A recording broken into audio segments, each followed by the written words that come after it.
The Book of Numbers. Numbers chapter 1. The Lord spoke to Moses in the tent of meeting in the desert of Sinai on the first day of the 2nd month of the 2nd year, after the Israelites came out of Egypt. He said, "Take a census of the whole Israelite community by their clans and families, listing every man by name, one by one. You and Aaron are to count according to their divisions, all the men in Israel who are 20 years old or more, and able to serve in the army. One man from each tribe, each of them the head of his family, is to help you. These are the names of the men who are to assist you. From Reuben, Elizur, son of Shedeiah. From Simeon, Shelumiel, son of Zurishaddai. From Judah, Nachshon, son of Amminadab. From Issachar, Nathanael, son of Zuar. From Zebulun, Eliab, son of Helon. From the sons of Joseph. From Ephraim, Elishama, son of Ammihud. From Manasseh, Gamaliel, son of Pedazah. From Benjamin, Abidan, son of Gideoni. From Dan, Ahiezer, son of Ammishaddai. From Asher, Pagiel, son of Ochran. From Gad, Eliasaph, son of Duel. From Naphtali, Ahira, son of Enan. These were the men appointed from the community, the leaders of their ancestral tribes. They were the heads of the clans of Israel. Moses and Aaron took these men whose names had been specified, and they called the whole community together on the first day of the 2nd month. The people registered their ancestry by their clans and families, and the men 20 years old or more were listed by name, one by one, as the Lord commanded Moses. And so he counted them in the desert of Sinai.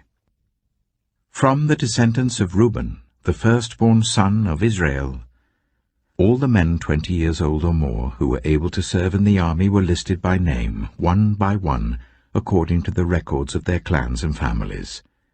The number from the tribe of Reuben was 46,500. From the descendants of Simeon, all the men 20 years old or more who were able to serve in the army were counted and listed by name, one by one, according to the records of their clans and families. The number from the tribe of Simeon was 59,300.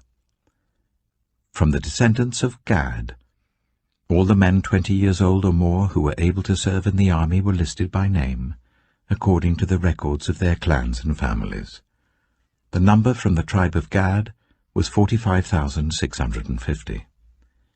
From the descendants of Judah, all the men 20 years old or more who were able to serve in the army were listed by name, according to the records of their clans and families. The number from the tribe of Judah was 74,600. From the descendants of Issachar, all the men 20 years old or more who were able to serve in the army were listed by name, according to the records of their clans and families. The number from the tribe of Issachar was 54,400. From the descendants of Zebulun, all the men 20 years old or more who were able to serve in the army were listed by name, according to the records of their clans and families. The number from the tribe of Zebulun was 57,400. From the sons of Joseph, from the descendants of Ephraim, all the men 20 years old or more who were able to serve in the army were listed by name, according to the records of their clans and families. The number from the tribe of Ephraim was 40,500. From the descendants of Manasseh, all the men 20 years old or more who were able to serve in the army were listed by name, according to the records of their clans and families. The number from the tribe of Manasseh was 32,200. From the descendants of Benjamin, all the men 20 years old or more who were able to serve in the army were listed by name, according to the records of their clans and families. The number from the tribe of Benjamin was 35,400. From the descendants of Dan, all the men 20 years old or more who were able to serve in the army were listed by name according to the records of their clans and families. The number from the tribe of Dan was 62,700. From the descendants of Asher, all the men 20 years old or more who were able to serve in the army were listed by name according to the records of their clans and families. The number from the tribe of Asher was 41,500. From the descendants of Naphtali, all the men 20 years old or more who were able to serve in the army were listed by name according to the records of their clans and families. The number from the tribe of Naphtali was 53,400. These were the men counted by Moses and Aaron and the 12 leaders of Israel, each one representing his family. All the Israelites, 20 years old or more who were able to serve in Israel's army, were counted according to their families. The total number was 603,550. The ancestral tribe of the Levites, however, was not counted along with the others. The Lord had said to Moses, "You must not count the tribe of Levi, or include them in the census of the other Israelites. Instead, appoint the Levites to be in charge of the tabernacle of the covenant law, over all its furnishings and everything belonging to it. They are to carry the tabernacle and all its furnishings. They are to take care of it and camp round it. Whenever the tabernacle is to move, the Levites are to take it down, and whenever the tabernacle is to be set up, the Levites shall do it. Anyone else who approaches it is to be put to death." The Israelites are to set up their tents by divisions, each of them in their own camp under their standard. The Levites, however, are to set up their tents round the tabernacle of the covenant law, so that my wrath will not fall on the Israelite community. The Levites are to be responsible for the care of the tabernacle of the covenant law. The Israelites did all this just as the Lord commanded Moses. Numbers chapter 2. The Lord said to Moses and Aaron, "The Israelites are to camp round the tent of meeting, some distance from it, each of them under their standard and holding the banners of their family. On the east, towards the sunrise, the divisions of the camp of Judah are to camp under their standard. The leader of the people of Judah is Nahshon, son of Amminadab. His division numbers 74,600. The tribe of Issachar will camp next to them. The leader of the people of Issachar is Nathanael, son of Zuar. His division numbers 54,400. The tribe of Zebulun will be next. The leader of the people of Zebulun is Eliab, son of Helon. His division numbers 57,400. All the men assigned to the camp of Judah according to their divisions number 186,400. They will set out first. On the south will be the divisions of the camp of Reuben under their standard. The leader of the people of Reuben is Elizur, son of Shedeur. His division numbers 46,500. The tribe of Simeon will camp next to them. The leader of the people of Simeon is Shelumiel, son of Zurishaddai. His division numbers 59,300. The tribe of Gad will be next. The leader of the people of Gad is Eliasaph, son of Duel. His division numbers 45,650. All the men assigned to the camp of Reuben according to their divisions number 151,450. They will set out second. Then the tent of meeting and the camp of the Levites will set out in the middle of the camps. They will set out in the same order as they set up camp, each in their own place, under their standard. On the west will be the divisions of the camp of Ephraim, under their standard. The leader of the people of Ephraim is Elishama, son of Ammihud. His division numbers 40,500. The tribe of Manasseh will be next to them. The leader of the people of Manasseh is Gamaliel, son of Pedazeh. His division numbers 32,200. The tribe of Benjamin will be next. The leader of the people of Benjamin is Abidan, son of Gideoni. His division numbers 35,400.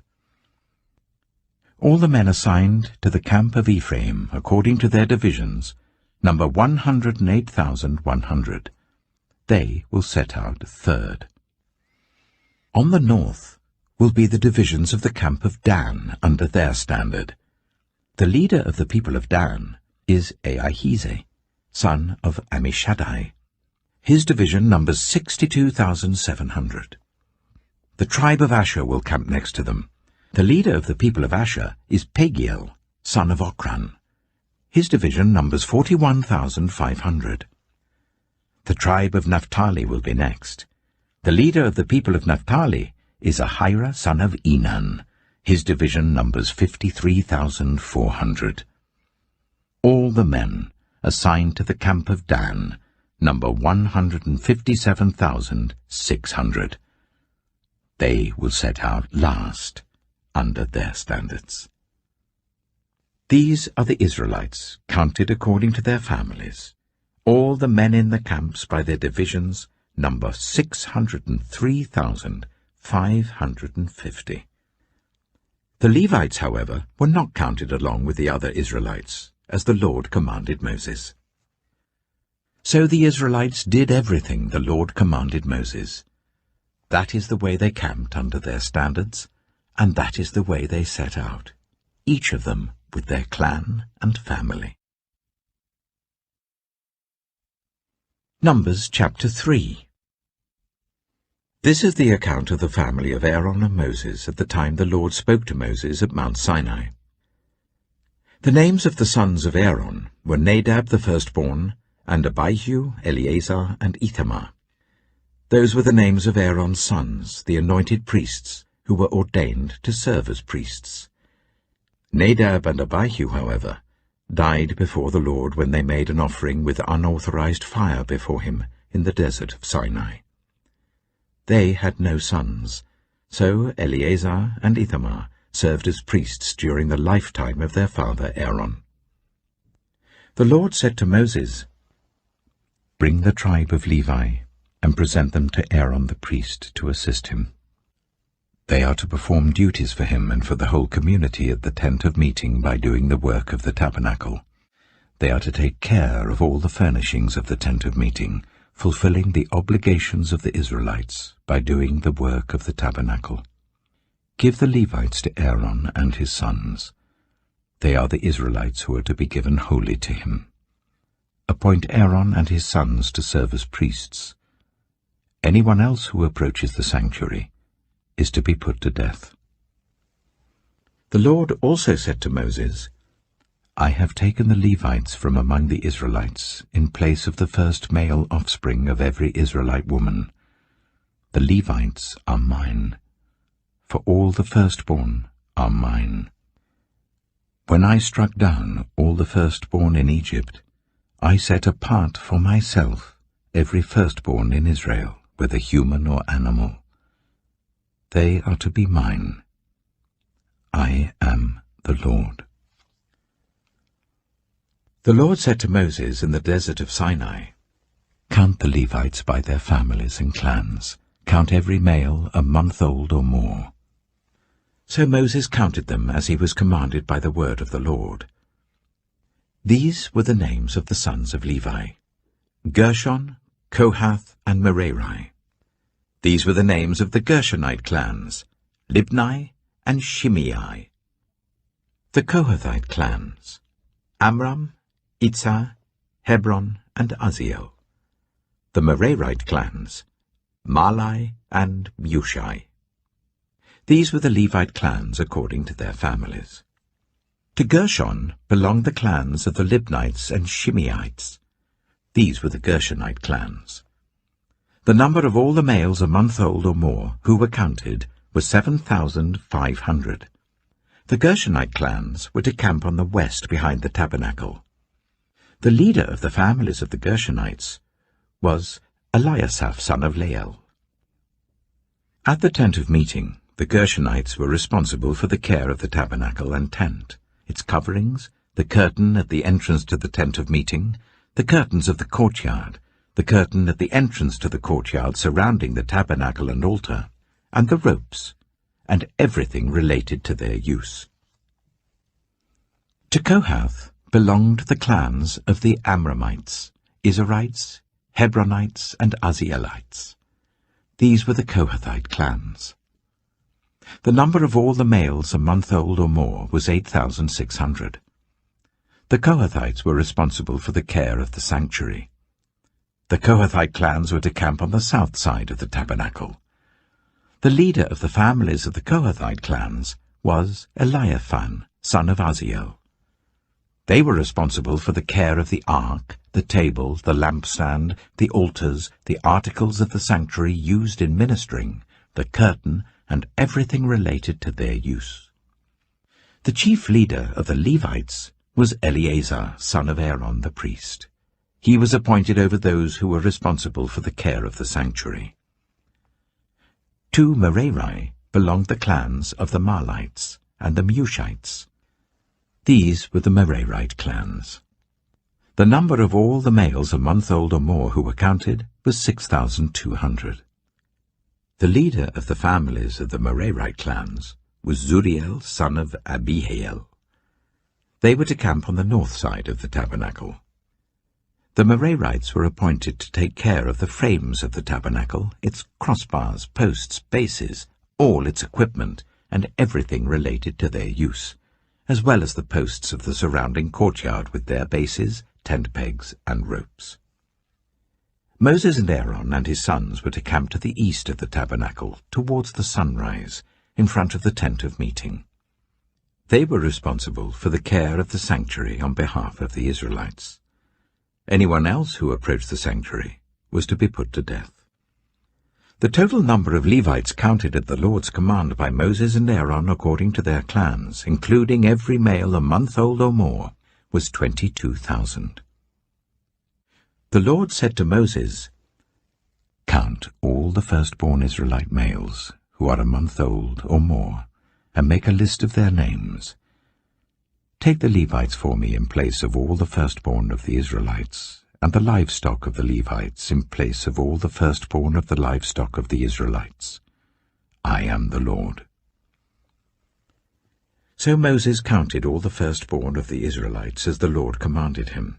The total number of firstborn males a month old or more, listed by name, was 22,273. The Lord also said to Moses, "Take the Levites in place of all the firstborn of Israel, and the livestock of the Levites in place of their livestock. The Levites are to be mine. I am the Lord. To redeem the 273 firstborn Israelites, who exceed the number of the Levites, collect 5 shekels for each one, according to the sanctuary shekel, which weighs 20 gerahs. Give the money for the redemption of the additional Israelites to Aaron and his sons." So Moses collected the redemption money from those who exceeded the number redeemed by the Levites. From the firstborn of the Israelites he collected silver weighing 1,365 shekels, according to the sanctuary shekel. Moses gave the redemption money to Aaron and his sons, as he was commanded by the word of the Lord. Numbers chapter 4. The Lord said to Moses and Aaron, "Take a census of the Kohathite branch of the Levites by their clans and families. Count all the men from 30 to 50 years of age who come to serve in the work at the tent of meeting. This is the work of the Kohathites at the tent of meeting, the care of the most holy things.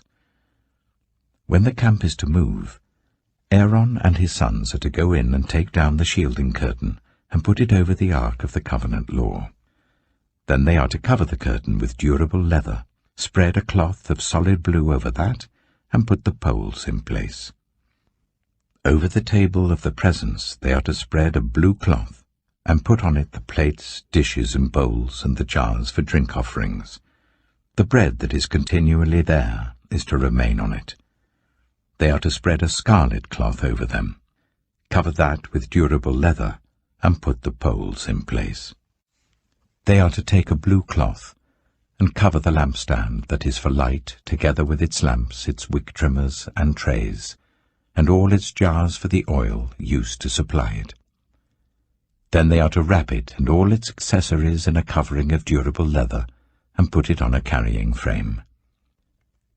Over the gold altar they are to spread a blue cloth, and cover that with durable leather, and put the poles in place. They are to take all the articles used for ministering in the sanctuary, wrap them in a blue cloth, cover that with durable leather, and put them on a carrying frame. They are to remove the ashes from the bronze altar and spread a purple cloth over it.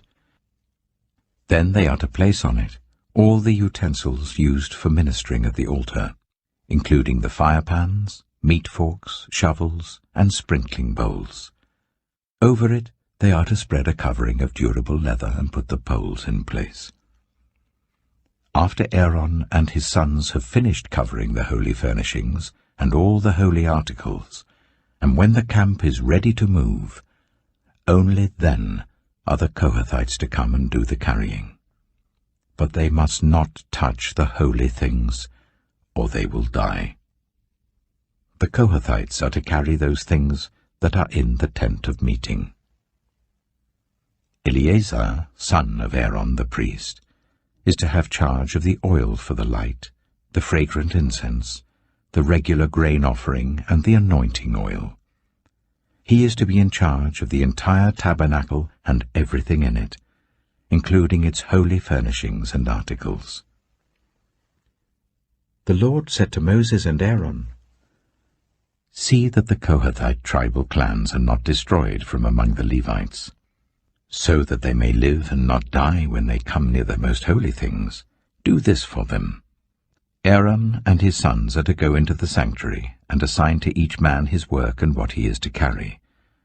But the Kohathites must not go in to look at the holy things even for a moment, or they will die." The Lord said to Moses, "Take a census also of the Gershonites by their families and clans. Count all the men from 30 to 50 years of age who come to serve in the work at the tent of meeting. This is the service of the Gershonite clans in their carrying and their other work. They are to carry the curtains of the tabernacle, that is, the tent of meeting, its covering and its outer covering of durable leather, the curtains for the entrance to the tent of meeting, the curtains of the courtyard surrounding the tabernacle and altar, the curtain for the entrance to the courtyard, the ropes, and all the equipment used in the service of the tent. The Gershonites are to do all that needs to be done with these things. All their service, whether carrying or doing other work, is to be done under the direction of Aaron and his sons. You shall assign to them as their responsibility all they are to carry. This is the service of the Gershonite clans at the tent of meeting.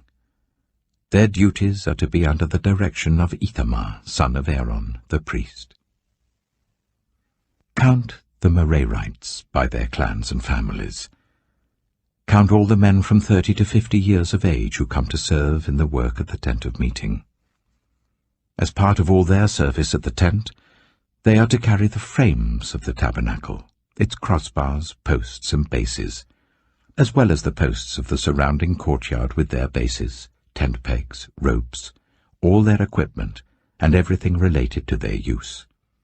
Assign to each man the specific things he is to carry. This is the service of the Merarite clans as they work at the tent of meeting, under the direction of Ithamar, son of Aaron, the priest. Moses, Aaron, and the leaders of the community counted the Kohathites by their clans and families. All the men from 30 to 50 years of age who came to serve in the work at the tent of meeting, counted by clans, were 2,750. This was the total of all those in the Kohathite clans who served at the tent of meeting. Moses and Aaron counted them according to the Lord's command through Moses. The Gershonites were counted by their clans and families. All the men from 30 to 50 years of age who came to serve in the work at the tent of meeting, counted by their clans and families, were 2,630. This was the total of those in the Gershonite clans who served at the tent of meeting. Moses and Aaron counted them according to the Lord's command. The Merarites were counted by their clans and families. All the men from 30 to 50 years of age who came to serve in the work at the tent of meeting, counted by their clans, were 3,200. This was the total of those in the Merarite clans. Moses and Aaron counted them according to the Lord's command through Moses. So Moses, Aaron, and the leaders of Israel counted all the Levites by their clans and families. All the men from 30 to 50 years of age who came to do the work of serving and carrying the tent of meeting numbered 8,580. At the Lord's command through Moses, each was assigned his work and told what to carry. Thus they were counted as the Lord commanded Moses. Numbers chapter 5. The Lord said to Moses, "Command the Israelites to send away from the camp anyone who has a defiling skin disease or a discharge of any kind, or who is ceremonially unclean because of a dead body. Send away male and female alike. Send them outside the camp, so that they will not defile their camp where I dwell among them." The Israelites did so. They sent them outside the camp. They did just as the Lord had instructed Moses. The Lord said to Moses, "Say to the Israelites, any man or woman who wrongs another in any way, and so is unfaithful to the Lord, is guilty and must confess the sin they have committed. They must make full restitution for the wrong they have done, add a fifth of the value to it, and give it all to the person they have wronged. But if that person has no close relative to whom restitution can be made for the wrong, the restitution belongs to the Lord and must be given to the priest, along with the ram with which atonement is made for the wrongdoer. All the sacred contributions the Israelites bring to a priest will belong to him. Sacred things belong to their owners, but what they give to the priest will belong to the priest." Then the Lord said to Moses, "Speak to the Israelites and say to them, if a man's wife goes astray and is unfaithful to him so that another man has sexual relations with her, and this is hidden from her husband, and her impurity is undetected, since there is no witness against her and she has not been caught in the act, and if feelings of jealousy come over her husband, and he suspects his wife and she is impure, or if he is jealous and suspects her, even though she is not impure, then he is to take his wife to the priest. He must also take an offering of 1/10 of an ephah of barley flour on her behalf. He must not pour olive oil on it or put incense on it, because it is a grain offering for jealousy, a reminder offering to draw attention to wrongdoing. The priest shall bring her and make her stand before the Lord. Then he shall take some holy water in a clay jar, and put some dust from the tabernacle floor into the water.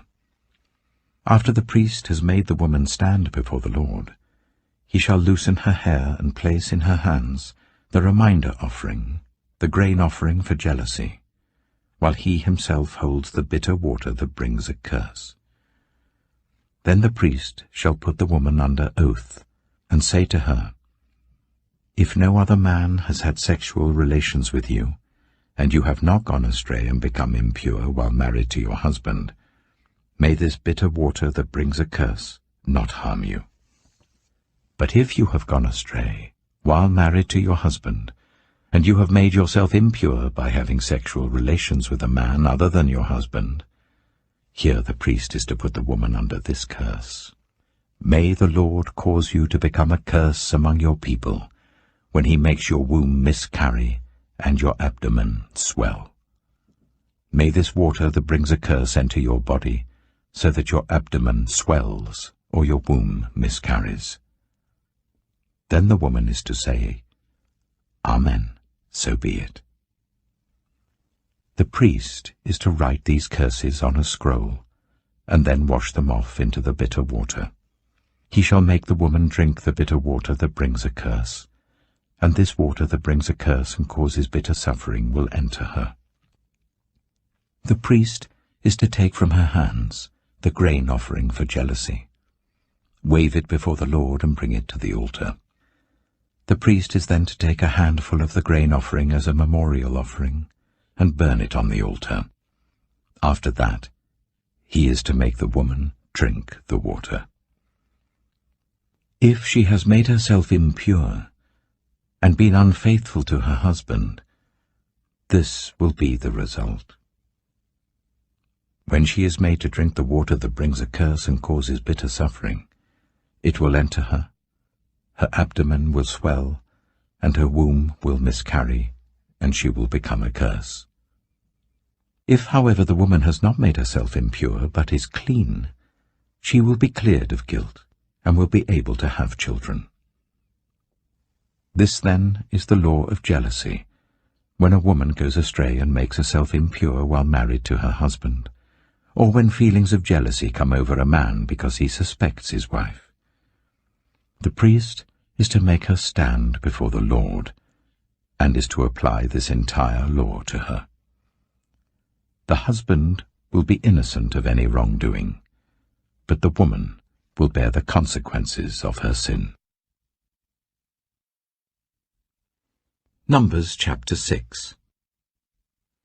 The Lord said to Moses, Speak to the Israelites and say to them, If a man or woman wants to make a special vow, a vow of dedication to the Lord as a Nazirite, they must abstain from wine and other fermented drink, and must not drink vinegar made from wine or other fermented drink. They must not drink grape juice or eat grapes or raisins. As long as they remain under their Nazirite vow, they must not eat anything that comes from the grapevine, not even the seeds or skins. During the entire period of their Nazirite vow, no razor may be used on their head. They must be holy until the period of their dedication to the Lord is over. They must let their hair grow long. Throughout the period of their dedication to the Lord, the Nazirite must not go near a dead body. Even if their own father or mother or brother or sister dies, they must not make themselves ceremonially unclean on account of them, because the symbol of their dedication to God is on their head. Throughout the period of their dedication, they are consecrated to the Lord. If someone dies suddenly in the Nazirite's presence, thus defiling the hair that symbolizes their dedication, they must shave their head on the 7th day, the day of their cleansing. Then on the 8th day they must bring 2 doves or 2 young pigeons to the priest at the entrance to the tent of meeting. The priest is to offer one as a sin offering and the other as a burnt offering to make atonement for the Nazirite, because they sinned by being in the presence of the dead body. That same day they are to consecrate their head again. They must rededicate themselves to the Lord for the same period of dedication, and must bring a year-old male lamb as a guilt offering. The previous days do not count, because they became defiled during their period of dedication. Now this is the law of the Nazirite when the period of their dedication is over. They are to be brought to the entrance to the tent of meeting. There they are to present their offerings to the Lord: a year-old male lamb without defect for a burnt offering, a year-old ewe lamb without defect for a sin offering, a ram without defect for a fellowship offering, together with their grain offerings and drink offerings, and a basket of bread made with the finest flour and without yeast, thick loaves with olive oil mixed in, and thin loaves brushed with olive oil. The priest is to present all these before the Lord, and make the sin offering and the burnt offering. He is to present the basket of unleavened bread, and is to sacrifice the ram as a fellowship offering to the Lord, together with its grain offering and drink offering. Then, at the entrance to the tent of meeting, the Nazarite must shave off the hair that symbolizes their dedication. They are to take the hair and put it in the fire that is under the sacrifice of the fellowship offering. After the Nazarite has shaved off the hair that symbolizes their dedication, the priest is to place in their hands a boiled shoulder of the ram, and one thick loaf and one thin loaf from the basket, both made without yeast. The priest shall then wave these before the Lord as a wave offering. They are holy, and belong to the priest, together with the breast that was waved and the thigh that was presented. After that, the Nazarite may drink wine. This is the law of the Nazarite who vows offerings to the Lord in accordance with their dedication, in addition to whatever else they can afford. They must fulfill the vows they have made, according to the law of the Nazarite. The Lord said to Moses, "Tell Aaron and his sons, this is how you are to bless the Israelites. Say to them, the Lord bless you and keep you. The Lord make his face shine on you, and be gracious to you. The Lord turn his face towards you, and give you peace." So they will put my name on the Israelites, and I will bless them. Numbers chapter 7. When Moses finished setting up the tabernacle, he anointed and consecrated it and all its furnishings. He also anointed and consecrated the altar and all its utensils. Then the leaders of Israel, the heads of families who were the tribal leaders in charge of those who were counted, made offerings. They brought as their gifts before the Lord 6 covered carts and 12 oxen, an ox from each leader and a cart from every 2. These they presented before the tabernacle. The Lord said to Moses, "Accept these from them, that they may be used in the work at the tent of meeting. Give them to the Levites as each man's work requires." So Moses took the carts and oxen and gave them to the Levites.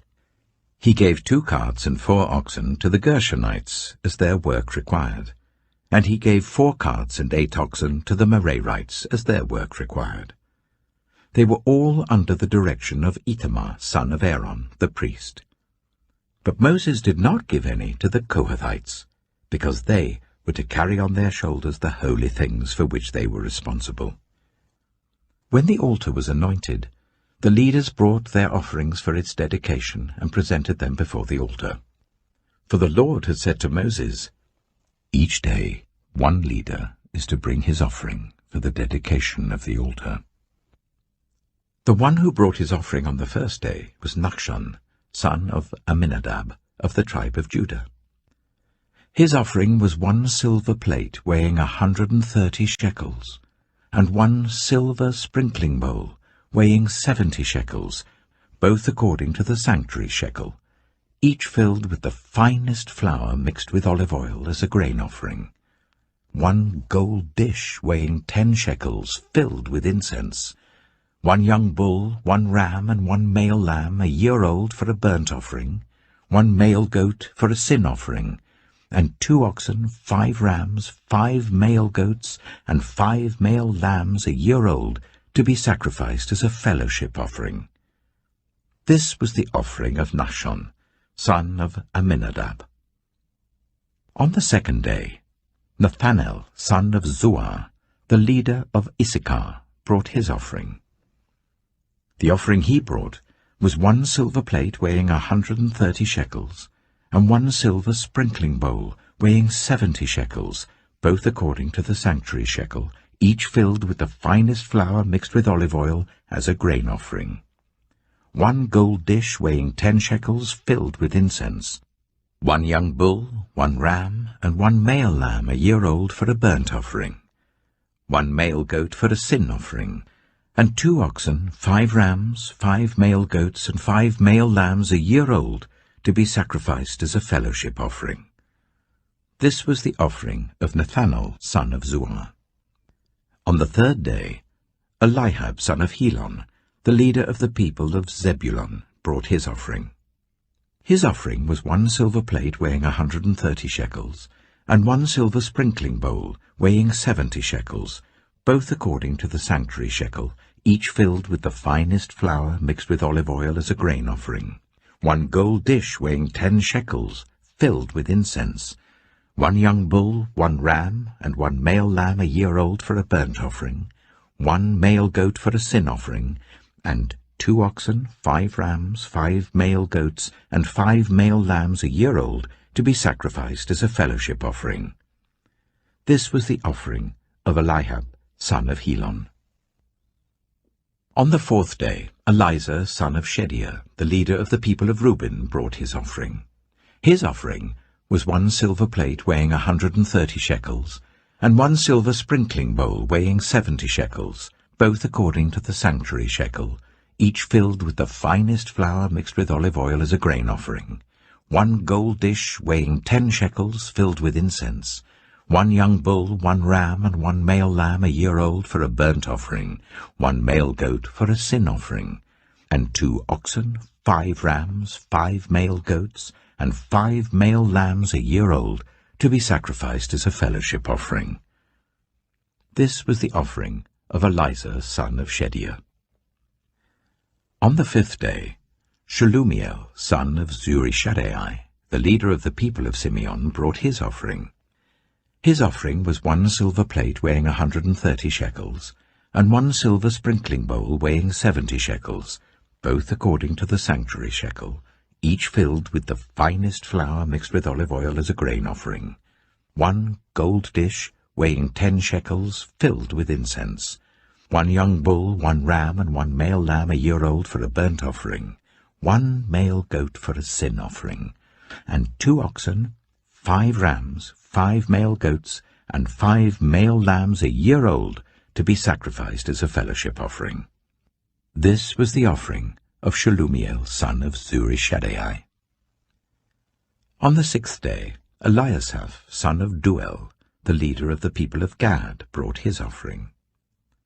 His offering was 1 silver plate weighing 130 shekels, and 1 silver sprinkling bowl weighing 70 shekels, both according to the sanctuary shekel, each filled with the finest flour mixed with olive oil as a grain offering, 1 gold dish weighing 10 shekels, filled with incense, 1 young bull, 1 ram, and 1 male lamb a year old for a burnt offering, 1 male goat for a sin offering, and 2 oxen, 5 rams, 5 male goats, and 5 male lambs a year old, to be sacrificed as a fellowship offering. This was the offering of Eliasaph, son of Duel. On the 7th day, Elishama, son of Ammihud, the leader of the people of Ephraim, brought his offering. His offering was 1 silver plate weighing 130 shekels, and 1 silver sprinkling bowl weighing 70 shekels, both according to the sanctuary shekel, each filled with the finest flour mixed with olive oil as a grain offering, 1 gold dish weighing 10 shekels, filled with incense, 1 young bull, 1 ram, and 1 male lamb a year old for a burnt offering, 1 male goat for a sin offering, and 2 oxen, 5 rams, 5 male goats, and 5 male lambs a year old, to be sacrificed as a fellowship offering. This was the offering of Elishama, son of Ammihud.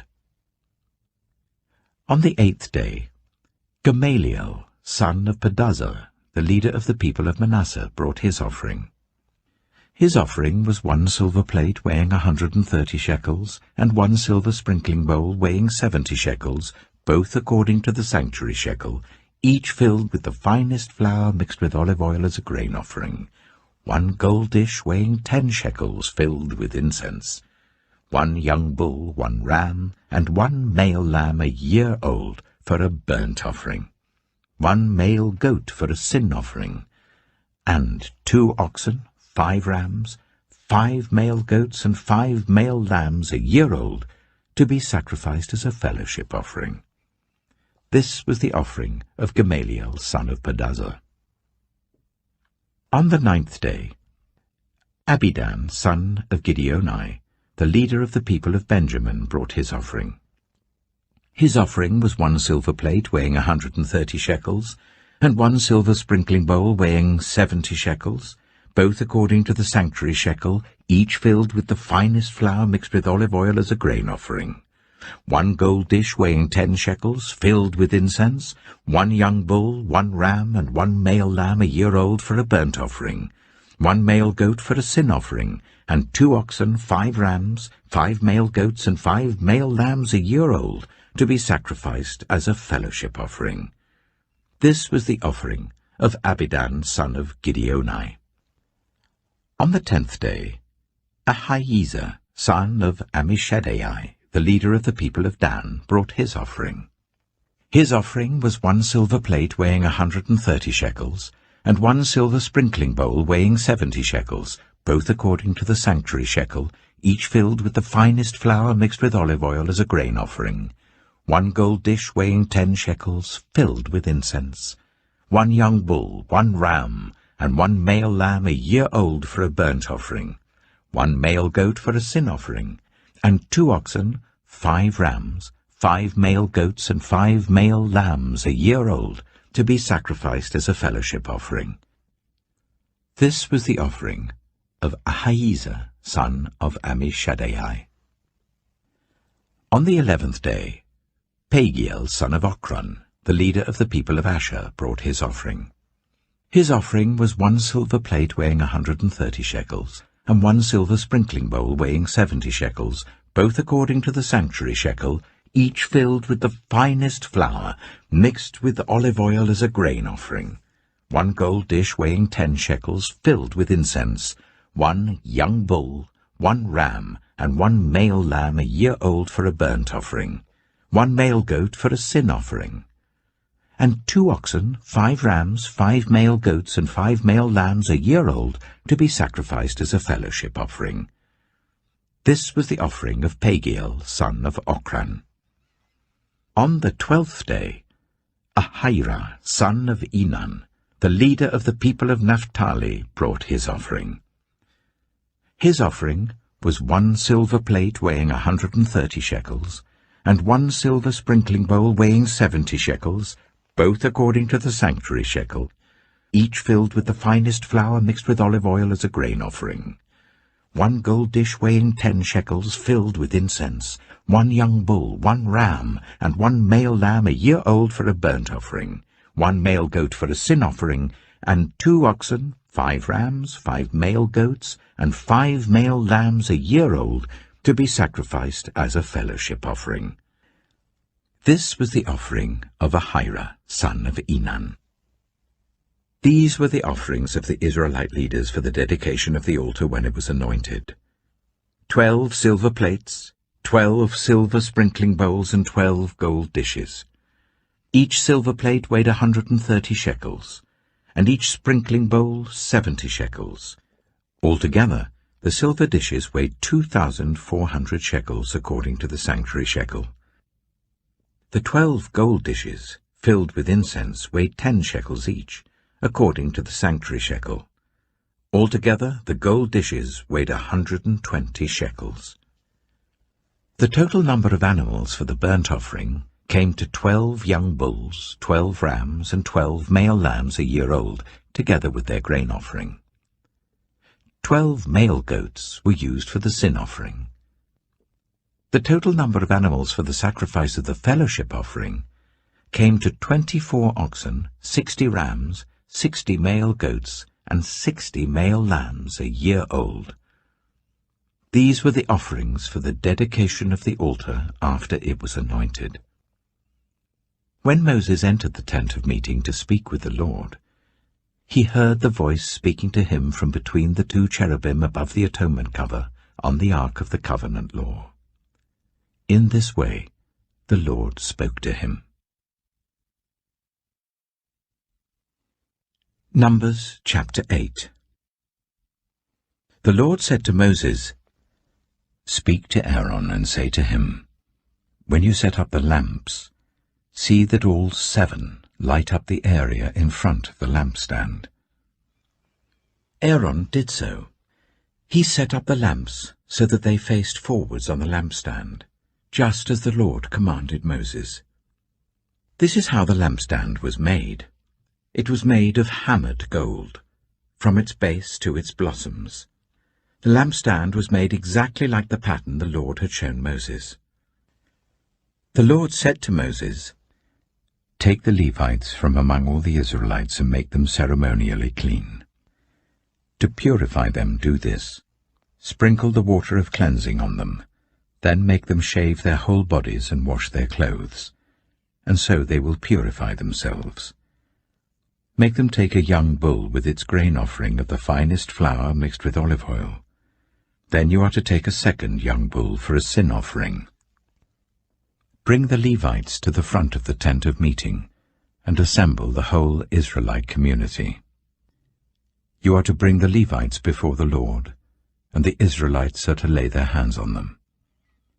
Aaron is to present the Levites before the Lord as a wave offering from the Israelites, so that they may be ready to do the work of the Lord. Then the Levites are to lay their hands on the heads of the bulls, using one for a sin offering to the Lord and the other for a burnt offering, to make atonement for the Levites. Make the Levites stand in front of Aaron and his sons, and then present them as a wave offering to the Lord. In this way, you are to set the Levites apart from the other Israelites, and the Levites will be mine. After you have purified the Levites and presented them as a wave offering, they are to come to do their work at the tent of meeting. They are the Israelites who are to be given wholly to me. I have taken them as my own, in place of the firstborn, the first male offspring from every Israelite woman. Every firstborn male in Israel, whether human or animal, is mine. When I struck down all the firstborn in Egypt, I set them apart for myself. And I have taken the Levites in place of all the firstborn sons in Israel. From among all the Israelites, I have given the Levites as gifts to Aaron and his sons, to do the work at the tent of meeting on behalf of the Israelites, and to make atonement for them so that no plague will strike the Israelites when they go near the sanctuary. Moses, Aaron, and the whole Israelite community did with the Levites just as the Lord commanded Moses. The Levites purified themselves and washed their clothes. Then Aaron presented them as a wave offering before the Lord and made atonement for them to purify them. After that, the Levites came to do their work at the tent of meeting under the supervision of Aaron and his sons. They did with the Levites just as the Lord commanded Moses. The Lord said to Moses, "This applies to the Levites. Men 25 years old or more shall come to take part in the work at the tent of meeting, but at the age of 50 they must retire from their usual duties and work no longer. They may assist their brothers in performing their duties at the tent of meeting, but they themselves must not do the work. This, then, is how you are to assign the responsibilities of the Levites." Numbers chapter 9. The Lord spoke to Moses in the desert of Sinai in the 1st month of the 2nd year after they came out of Egypt. He said, "Make the Israelites celebrate the Passover at the appointed time. Celebrate it at the appointed time, at twilight on the 14th day of this month, in accordance with all its rules and regulations." So Moses told the Israelites to celebrate the Passover, and they did so in the desert of Sinai at twilight on the 14th day of the 1st month. The Israelites did everything just as the Lord commanded Moses. But some of them could not celebrate the Passover on that day, because they were ceremonially unclean on account of a dead body. So they came to Moses and Aaron that same day, and said to Moses, "We have become unclean because of a dead body. But why should we be kept from presenting the Lord's offering with the other Israelites at the appointed time?" Moses answered them, "Wait until I find out what the Lord commands concerning you." Then the Lord said to Moses, "Tell the Israelites, when any of you or your descendants are unclean because of a dead body, or are away on a journey, they are still to celebrate the Lord's Passover. But they are to do it on the 14th day of the 2nd month at twilight. They are to eat the lamb together with unleavened bread and bitter herbs. They must not leave any of it till morning or break any of its bones. When they celebrate the Passover, they must follow all the regulations.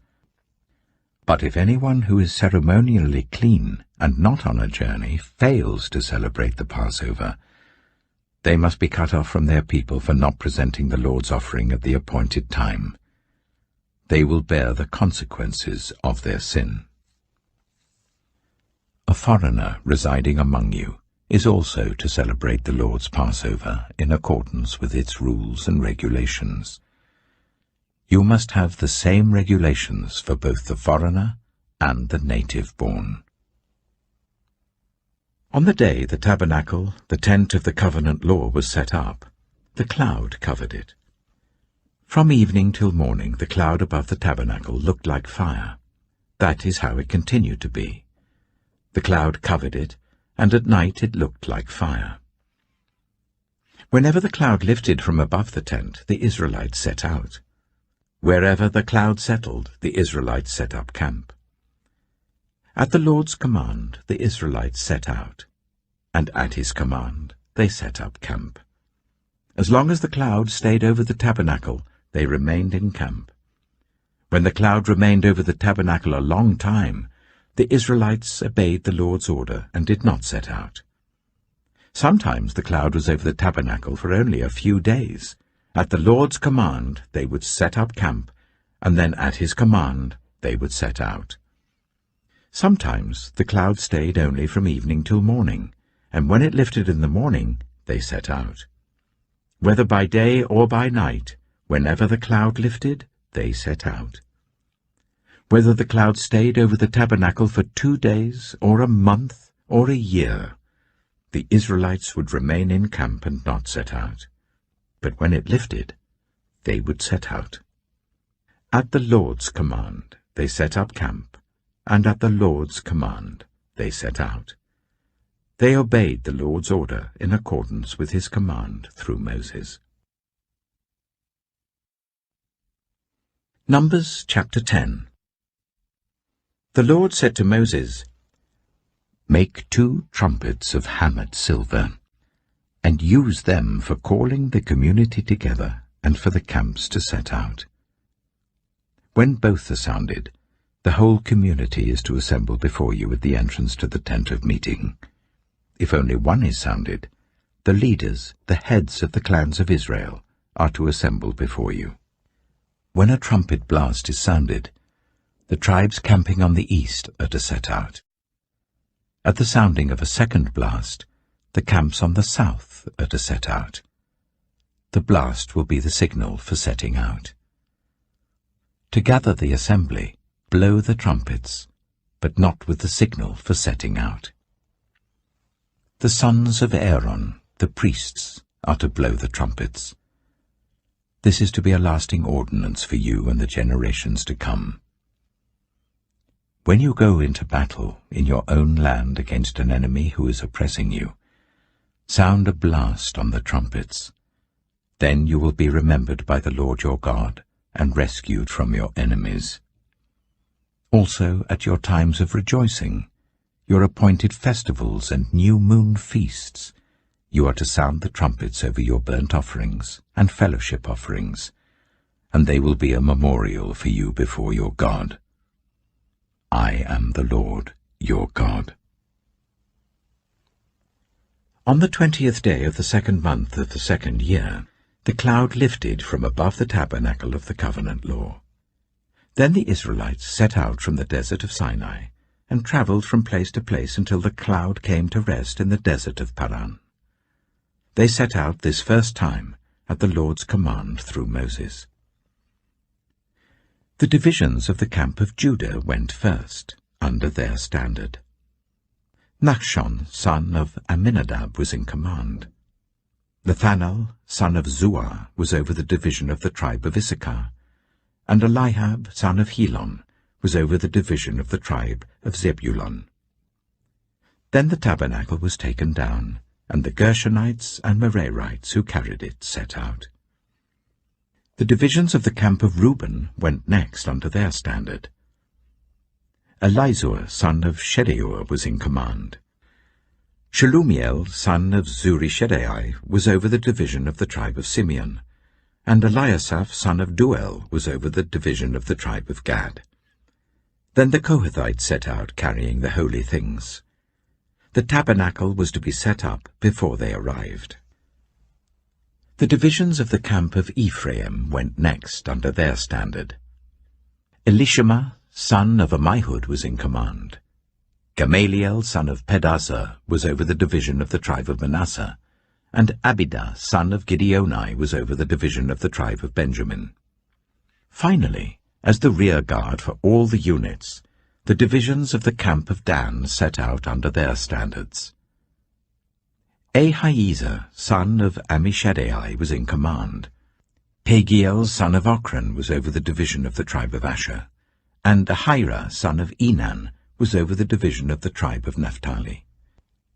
This was the order of march for the Israelite divisions as they set out.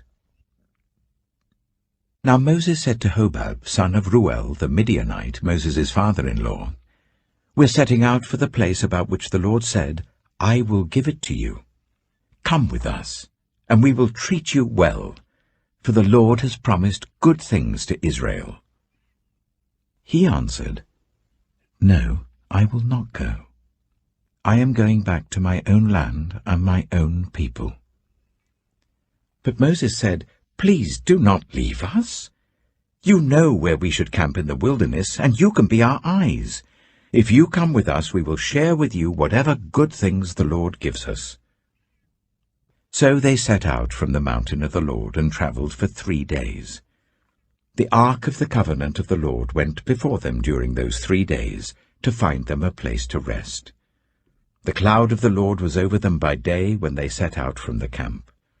Whenever the ark set out, Moses said, "Rise up, Lord. May your enemies be scattered.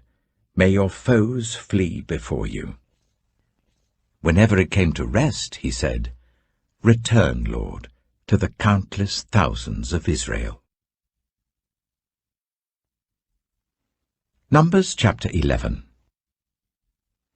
Now the people complained about their hardships in the hearing of the Lord. And when he heard them, his anger was aroused. Then fire from the Lord burned among them and consumed some of the outskirts of the camp. When the people cried out to Moses, he prayed to the Lord, and the fire died down. So that place was called Taberah, because fire from the Lord had burned among them. The rabble with them began to crave other food. And again the Israelites started wailing and said, "If only we had meat to eat.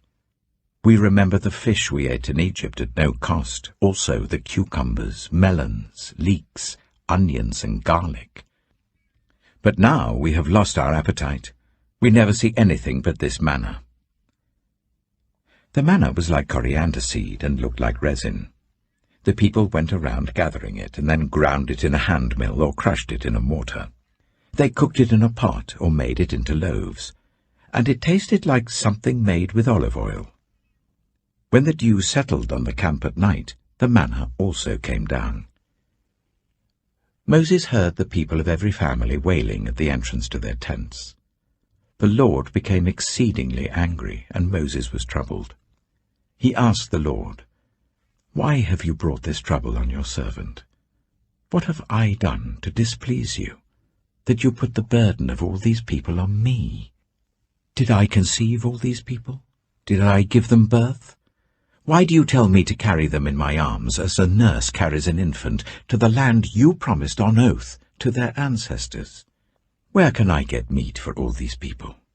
They keep wailing to me, "Give us meat to eat. I cannot carry all these people by myself. The burden is too heavy for me. If this is how you are going to treat me, please go ahead and kill me right now, if I have found favor in your eyes, and do not let me face my own ruin." The Lord said to Moses, "Bring me 70 of Israel's elders who are known to you as leaders and officials among the people. Make them come to the tent of meeting, that they may stand there with you. I will come down and speak with you there, and I will take some of the power of the Spirit that is on you and put it on them. They will share the burden of the people with you, so that you will not have to carry it alone. Tell the people, 'Consecrate yourselves in preparation for tomorrow, when you will eat meat.' The Lord heard you when you wailed, 'If only we had meat to eat. We were better off in Egypt.' Now the Lord will give you meat, and you will eat it. You will not eat it for just 1 day or 2 days or 5, 10, or 20 days, but for a whole month, until it comes out of your nostrils and you loathe it, because you have rejected the Lord who is among you, and have wailed before him, saying, 'Why did we ever leave Egypt?'" But Moses said, "Here I am among 600,000 men on foot, and you say, 'I will give them meat to eat for a whole month?' Would they have enough if flocks and herds were slaughtered for them? Would they have enough if all the fish in the sea were caught for them?" The Lord answered Moses, "Is the Lord's arm too short? Now you will see whether or not what I say will come true for you." So Moses went out and told the people what the Lord had said. He brought together 70 of their elders and made them stand round the tent. Then the Lord came down in the cloud and spoke with him, and he took some of the power of the Spirit that was on him and put it on the 70 elders. When the Spirit rested on them, they prophesied, but did not do so again. However, 2 men, whose names were Eldad and Medad, had remained in the camp. They were listed among the elders, but did not go out to the tent. Yet the Spirit also rested on them, and they prophesied in the camp. A young man ran and told Moses, "Eldad and Medad are prophesying in the camp." Joshua, son of Nun, who had been Moses' assistant since youth, spoke up and said, "Moses, my lord, stop them." But Moses replied, "Are you jealous for my sake? I wish that all the Lord's people were prophets, and that the Lord would put his Spirit on them." Then Moses and the elders of Israel returned to the camp. Now a wind went out from the Lord and drove quail in from the sea. It scattered them up to 2 cubits deep all round the camp, as far as a day's walk in any direction. All that day and night and all the next day the people went out and gathered quail. No one gathered less than 10 homers. Then they spread them out all around the camp. But while the meat was still between their teeth and before it could be consumed, the anger of the Lord burned against the people, and he struck them with a severe plague. Therefore the place was named Kibroth Hattaavah, because there they buried the people who had craved other food. From Kibroth Hattaavah the people travelled to Hazeroth and stayed there. Numbers chapter 12. Miriam and Aaron began to talk against Moses because of his Cushite wife, for he had married a Cushite. "Has the Lord spoken only through Moses?" they asked. "Hasn't he also spoken through us?" And the Lord heard this. Now Moses was a very humble man, more humble than anyone else on the face of the earth. At once the Lord said to Moses, Aaron, and Miriam, "Come out to the tent of meeting, all 3 of you." So the 3 of them went out. Then the Lord came down in a pillar of cloud. He stood at the entrance to the tent and summoned Aaron and Miriam. When the 2 of them stepped forward, he said, "Listen to my words. When there is a prophet among you, I, the Lord, reveal myself to them in visions. I speak to them in dreams. But this is not true of my servant Moses. He is faithful in all my house. With him I speak face to face, clearly, and not in riddles. He sees the form of the Lord. Why then were you not afraid to speak against my servant Moses? The anger of the Lord burned against them, and he left them. When the cloud lifted from above the tent, Miriam's skin was leprous. It became as white as snow. Aaron turned towards her and saw that she had a defiling skin disease, and he said to Moses, "Please, my lord, I ask you not to hold against us the sin we have so foolishly committed. Do not let her be like a stillborn infant coming from its mother's womb, with its flesh half eaten away." So Moses cried out to the Lord, "Please, God, heal her."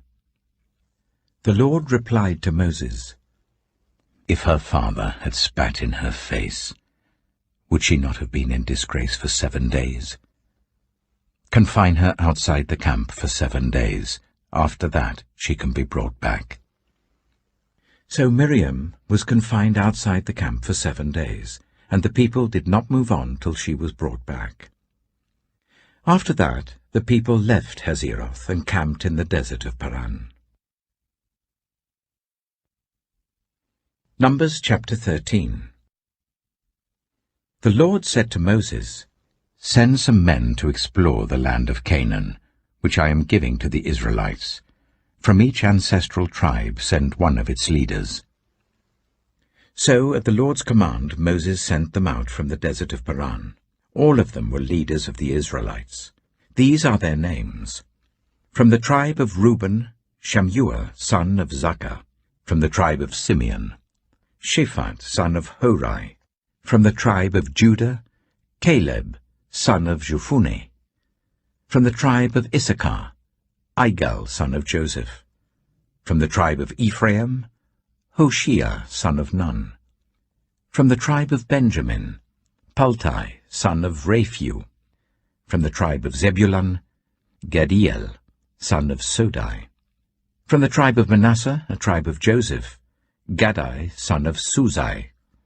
From the tribe of Dan, Amiel, son of Gemalai. From the tribe of Asher, Sethur, son of Michael. From the tribe of Naphtali, Nabai, son of Vusai. From the tribe of Gad, Geuel, son of Machai. These are the names of the men Moses sent to explore the land. Moses gave Hoshea, son of Nun, the name Joshua. When Moses sent them to explore Canaan, he said, "Go up through the Negev and on into the hill country. See what the land is like and whether the people who live there are strong or weak, few or many. What kind of land do they live in? Is it good or bad? What kind of towns do they live in? Are they unwalled or fortified? How is the soil? Is it fertile or poor? Are there trees in it or not? Do your best to bring back some of the fruit of the land." It was the season for the first ripe grapes. So they went up and explored the land from the desert of Zin as far as Rehob, towards Lebo-Hamath. They went up through the Negev and came to Hebron, where Ahiman, Sheshai, and Talmai, the descendants of Anak, lived. Hebron had been built 7 years before Zoan in Egypt. When they reached the valley of Eshcol, they cut off a branch bearing a single cluster of grapes.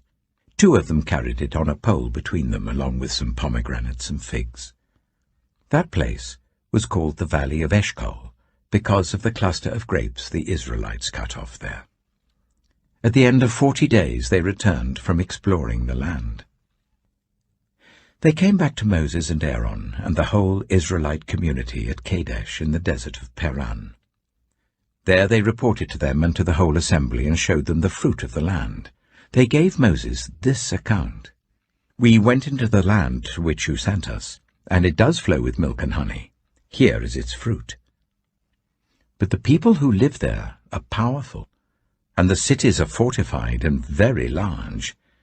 We even saw descendants of Anak there. The Amalekites live in the Negev. The Hittites, Jebusites, and Amorites live in the hill country, and the Canaanites live near the sea and along the Jordan. Then Caleb silenced the people before Moses and said, "We should go up and take possession of the land, for we can certainly do it." But the men who had gone up with him said, "We can't attack those people. They are stronger than we are."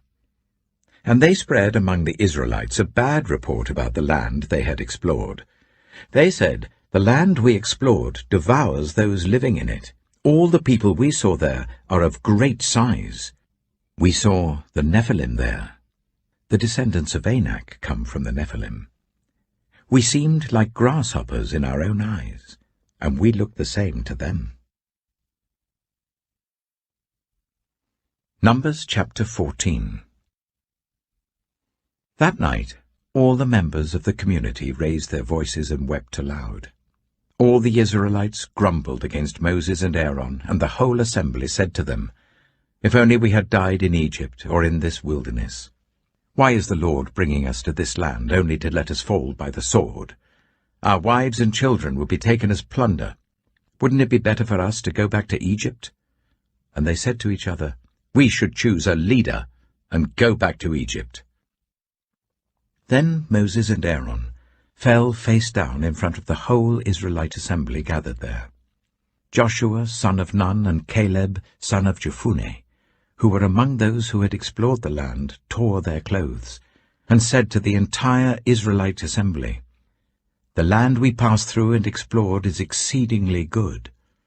If the Lord is pleased with us, he will lead us into that land, a land flowing with milk and honey, and will give it to us. Only do not rebel against the Lord, and do not be afraid of the people of the land, because we will devour them. Their protection is gone, but the Lord is with us. Do not be afraid of them." But the whole assembly talked about stoning them. Then the glory of the Lord appeared at the tent of meeting to all the Israelites. The Lord said to Moses, "How long will these people treat me with contempt? How long will they refuse to believe in me, in spite of all the signs I have performed among them? I will strike them down with a plague and destroy them. But I will make you into a nation greater and stronger than they." Moses said to the Lord, "Then the Egyptians will hear about it. By your power you brought these people up from among them, and they will tell the inhabitants of this land about it. They have already heard that you, Lord, are with these people, and that you, Lord, have been seen face to face, that your cloud stays over them, and that you go before them in a pillar of cloud by day and a pillar of fire by night. If you put all these people to death, leaving none alive, the nations who have heard this report about you will say, 'The Lord was not able to bring these people into the land he promised them on oath, so he slaughtered them in the wilderness.' Now may the Lord's strength be displayed, just as you have declared. The Lord is slow to anger, abounding in love, and forgiving sin and rebellion. Yet he does not leave the guilty unpunished. He punishes the children for the sin of the parents to the third and fourth generation. In accordance with your great love, forgive the sin of these people, just as you have pardoned them from the time they left Egypt until now." The Lord replied, "I have forgiven them as you asked. Nevertheless, as surely as I live, and as surely as the glory of the Lord fills the whole earth, not one of those who saw my glory and the signs I performed in Egypt and in the wilderness, but who disobeyed me and tested me 10 times, not one of them will ever see the land I promised on oath to their ancestors. No one who has treated me with contempt will ever see it. But because my servant Caleb has a different spirit and follows me wholeheartedly, I will bring him into the land he went to, and his descendants will inherit it. Since the Amalekites and the Canaanites are living in the valleys, turn back tomorrow and set out towards the desert along the route to the Red Sea." The Lord said to Moses and Aaron, "How long will this wicked community grumble against me? I have heard the complaints of these grumbling Israelites, so tell them, As surely as I live, declares the Lord, I will do to you the very thing I heard you say. In this wilderness your bodies will fall, every one of you 20 years old or more, who was counted in the census and who has grumbled against me. Not one of you will enter the land I swore with uplifted hand to make your home, except Caleb, son of Jephunneh, and Joshua, son of Nun. As for your children that you said would be taken as plunder, I will bring them in to enjoy the land you have rejected. But you, your bodies, will fall in this wilderness. Your children will be shepherds here for 40 years, suffering for your unfaithfulness, until the last of your bodies lies in the wilderness.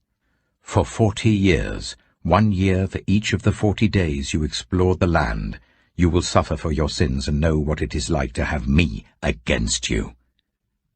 I, the Lord, have spoken, and I will surely do these things to this whole wicked community which has banded together against me. They will meet their end in this wilderness. Here they will die." So the men Moses had sent to explore the land, who returned and made the whole community grumble against him by spreading a bad report about it, these men who were responsible for spreading the bad report about the land were struck down and died of a plague before the Lord. Of the men who went to explore the land, only Joshua son of Nun and Caleb son of Jephunneh survived.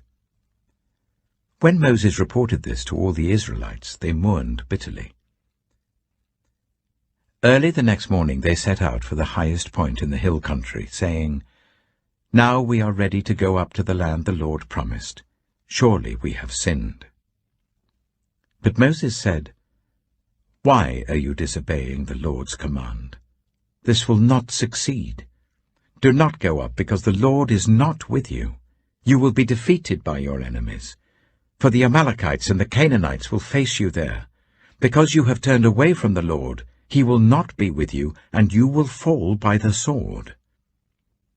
Nevertheless, in their presumption they went up towards the highest point in the hill country, though neither Moses nor the ark of the Lord's covenant moved from the camp. Then the Amalekites and the Canaanites who lived in that hill country came down and attacked them and beat them down all the way to Hormah. Numbers chapter 15. The Lord said to Moses, "Speak to the Israelites and say to them, After you enter the land I am giving you as a home, and you present to the Lord food offerings from the herd or the flock, as an aroma pleasing to the Lord, whether burnt offerings or sacrifices, for special vows or free will offerings or festival offerings, then the person who brings an offering shall present to the Lord a grain offering of 1/10 of an ephah of the finest flour, mixed with 1/4 of a hin of olive oil. With each lamb for the burnt offering or the sacrifice, prepare 1/4 of a hin of wine as a drink offering. With a ram, prepare a grain offering of 1/5 of an ephah of the finest flour mixed with 1/3 of a hin of olive oil, and 1/3 of a hin of wine as a drink offering. Offer it as an aroma pleasing to the Lord.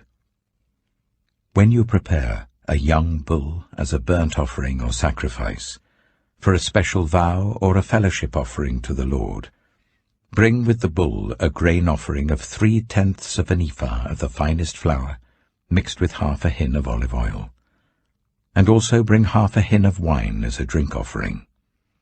This will be a food offering, an aroma pleasing to the Lord. Each bull or ram, each lamb or young goat, is to be prepared in this manner. Do this for each one, for as many as you prepare.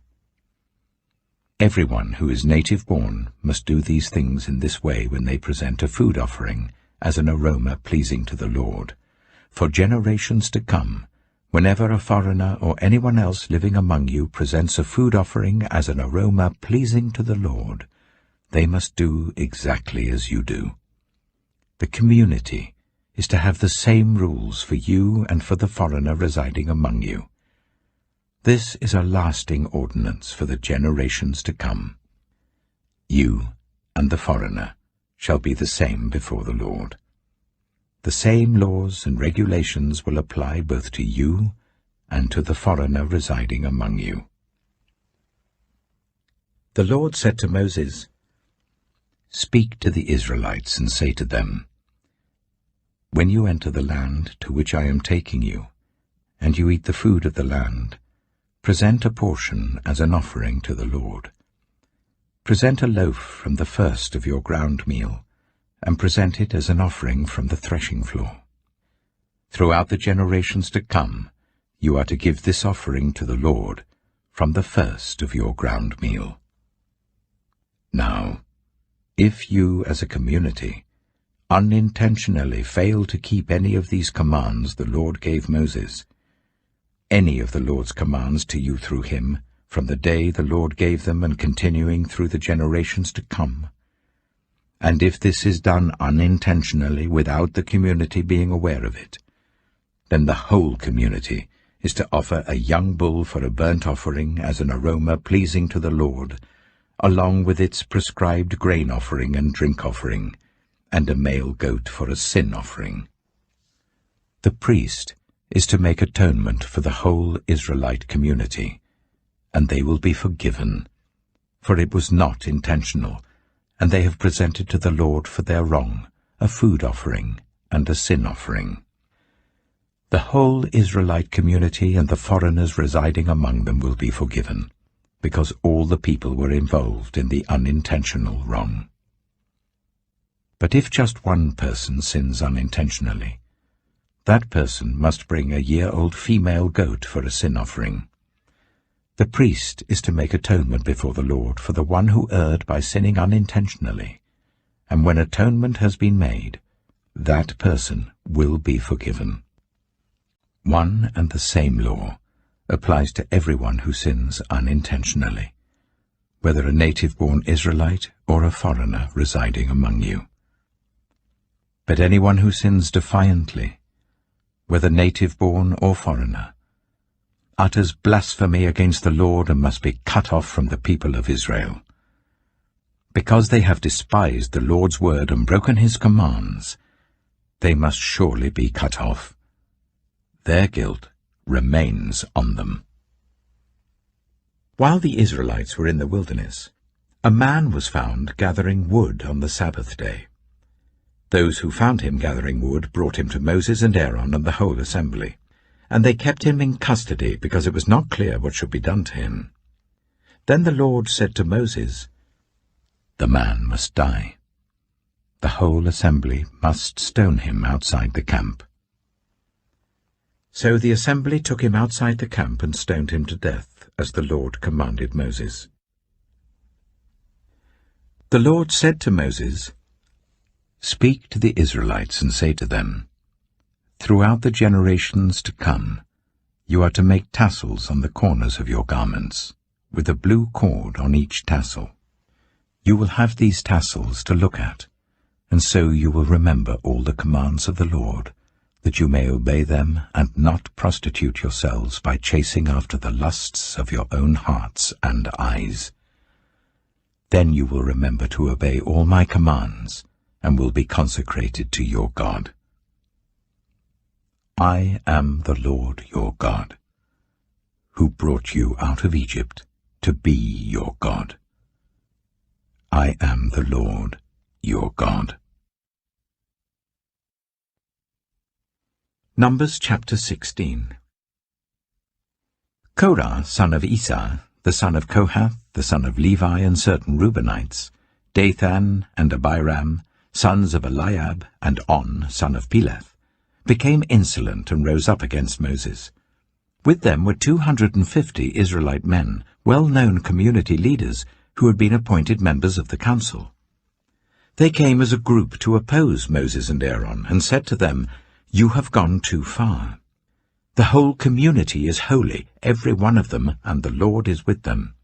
Why then do you set yourselves above the Lord's assembly?" When Moses heard this, he fell face down. Then he said to Korah and all his followers, "In the morning the Lord will show who belongs to him and who is holy, and he will make that person come near him. The man he chooses he will cause to come near him. You, Korah, and all your followers are to do this. Take censers, and tomorrow put burning coals and incense in them before the Lord. The man the Lord chooses will be the one who is holy. You Levites have gone too far." Moses also said to Korah, "Now listen, you Levites. Isn't it enough for you that the God of Israel has separated you from the rest of the Israelite community, and brought you near himself to do the work at the Lord's tabernacle, and to stand before the community and minister to them? He has brought you and all your fellow Levites near himself, but now you are trying to get the priesthood too. It is against the Lord that you and all your followers have banded together. Who is Aaron, that you should grumble against him?" Then Moses summoned Dathan and Abiram, the sons of Eliab. But they said, "We will not come. Isn't it enough that you have brought us up out of a land flowing with milk and honey to kill us in the wilderness? And now you also want to lord it over us?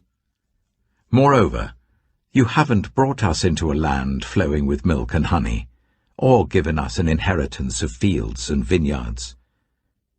Do you want to treat these men like slaves? No, we will not come." Then Moses became very angry and said to the Lord, "Do not accept their offering. I have not taken so much as a donkey from them, nor have I wronged any of them." Moses said to Korah, "You and your followers are to appear before the Lord tomorrow, you and they and Aaron. Each man is to take his censer and put incense in it, 250 censers in all, and present it before the Lord. You and Aaron are to present your censers also." So each of them took his censer, put burning coals and incense in it, and stood with Moses and Aaron at the entrance to the tent of meeting. When Korah had gathered all his followers in opposition to them at the entrance to the tent of meeting, the glory of the Lord appeared to the entire assembly. The Lord said to Moses and Aaron, "Separate yourselves from this assembly, so that I can put an end to them at once." But Moses and Aaron fell face down and cried out, "O God, the God who gives breath to all living things, will you be angry with the entire assembly when only one man sins?" Then the Lord said to Moses, "Say to the assembly, move away from the tents of Korah, Dathan, and Abiram." Moses got up and went to Dathan and Abiram, and the elders of Israel followed him. He warned the assembly, "Move back from the tents of these wicked men. Do not touch anything belonging to them, or you will be swept away because of all their sins." So they moved away from the tents of Korah, Dathan, and Abiram. Dathan and Abiram had come out and were standing with their wives, children, and little ones at the entrances to their tents. Then Moses said, "This is how you will know that the Lord has sent me to do all these things, and that it was not my idea. If these men die a natural death and suffer the fate of all mankind, then the Lord has not sent me. But if the Lord brings about something totally new, and the earth opens its mouth and swallows them, with everything that belongs to them, and they go down alive into the realm of the dead, then you will know that these men have treated the Lord with contempt." As soon as he finished saying all this, the ground under them split apart, and the earth opened its mouth and swallowed them and their households, and all those associated with Korah, together with their possessions. They went down alive into the realm of the dead, with everything they owned. The earth closed over them, and they perished, and were gone from the community. At their cries, all the Israelites around them fled, shouting, "The earth is going to swallow us too." And fire came out from the Lord, and consumed the 250 men who were offering the incense. The Lord said to Moses, "Tell Eleazar, son of Aaron the priest, to remove the censers from the charred remains and scatter the coals some distance away, for the censers are holy, the censers of the men who sinned at the cost of their lives.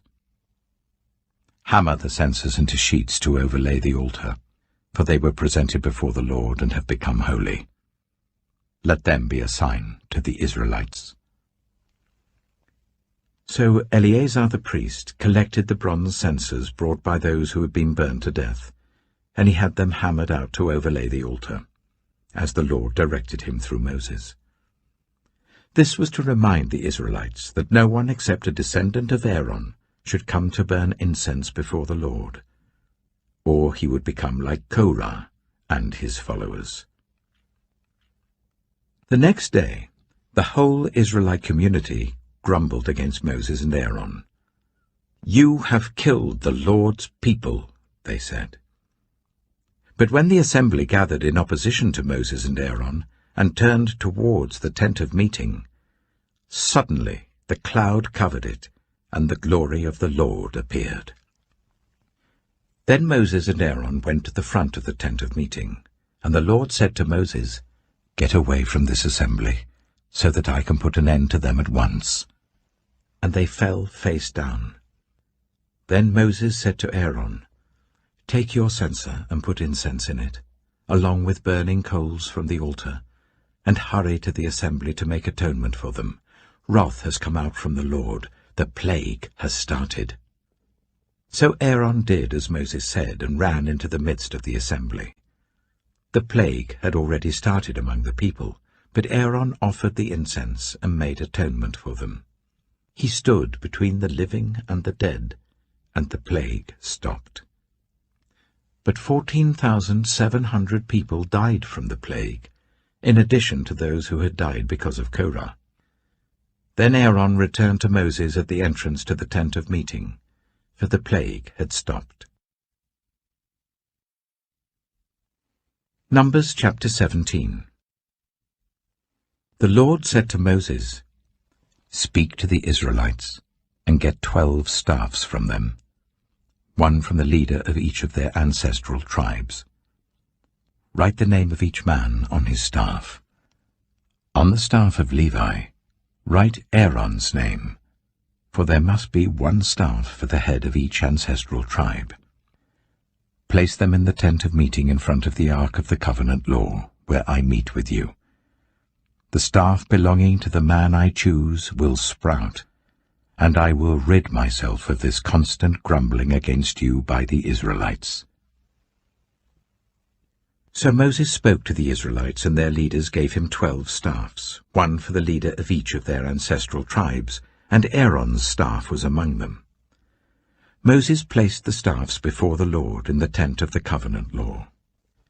The next day, Moses entered the tent and saw that Aaron's staff, which represented the tribe of Levi, had not only sprouted, but had budded, blossomed, and produced almonds. Then Moses brought out all the staffs from the Lord's presence to all the Israelites. They looked at them, and each of the leaders took his own staff. The Lord said to Moses, "Put back Aaron's staff in front of the ark of the covenant law, to be kept as a sign to the rebellious. This will put an end to their grumbling against me, so that they will not die." Moses did just as the Lord commanded him. The Israelites said to Moses, "We shall die. We are lost. We are all lost. Anyone who even comes near the tabernacle of the Lord will die. Are we all going to die?" Numbers chapter 18. The Lord said to Aaron, "You, your sons, and your family are to bear the responsibility for offences connected with the sanctuary, and you and your sons alone are to bear the responsibility for offences connected with the priesthood. Bring your fellow Levites from your ancestral tribe to join you and assist you when you and your sons minister before the tent of the covenant law, They are to be held responsible to you, and are to perform all the duties of the tent. But they must not go near the furnishings of the sanctuary or the altar, otherwise both they and you will die. They are to join you and be responsible for the care of the tent of meeting, all the work at the tent, and no one else may come near where you are. You are to be responsible for the care of the sanctuary and the altar, so that my wrath will not fall on the Israelites again. I myself have selected your fellow Levites from among the Israelites as a gift to you, dedicated to the Lord to do the work at the tent of meeting. But only you and your sons may serve as priests in connection with everything at the altar and inside the curtain. I am giving you the service of the priesthood as a gift. Anyone else who comes near the sanctuary is to be put to death." Then the Lord said to Aaron, "I myself have put you in charge of the offerings presented to me. All the holy offerings the Israelites give me, I give to you and your sons as your portion, your perpetual share. You are to have the part of the most holy offerings that is kept from the fire. From all the gifts they bring me as most holy offerings, whether grain or sin or guilt offerings, that part belongs to you and your sons. Eat it as something most holy. Every male shall eat it. You must regard it as holy. This also is yours. Whatever is set aside from the gifts of all the wave offerings of the Israelites, I give this to you and your sons and daughters as your perpetual share. Everyone in your household who is ceremonially clean may eat it. I give you all the finest olive oil and all the finest new wine and grain they give to the Lord as the first fruits of their harvest. All the land's first fruits that they bring to the Lord will be yours. Everyone in your household who is ceremonially clean may eat it. Everything in Israel that is devoted to the Lord is yours. The first offspring of every womb, both human and animal, that is offered to the Lord is yours. But you must redeem every firstborn son and every firstborn male of unclean animals.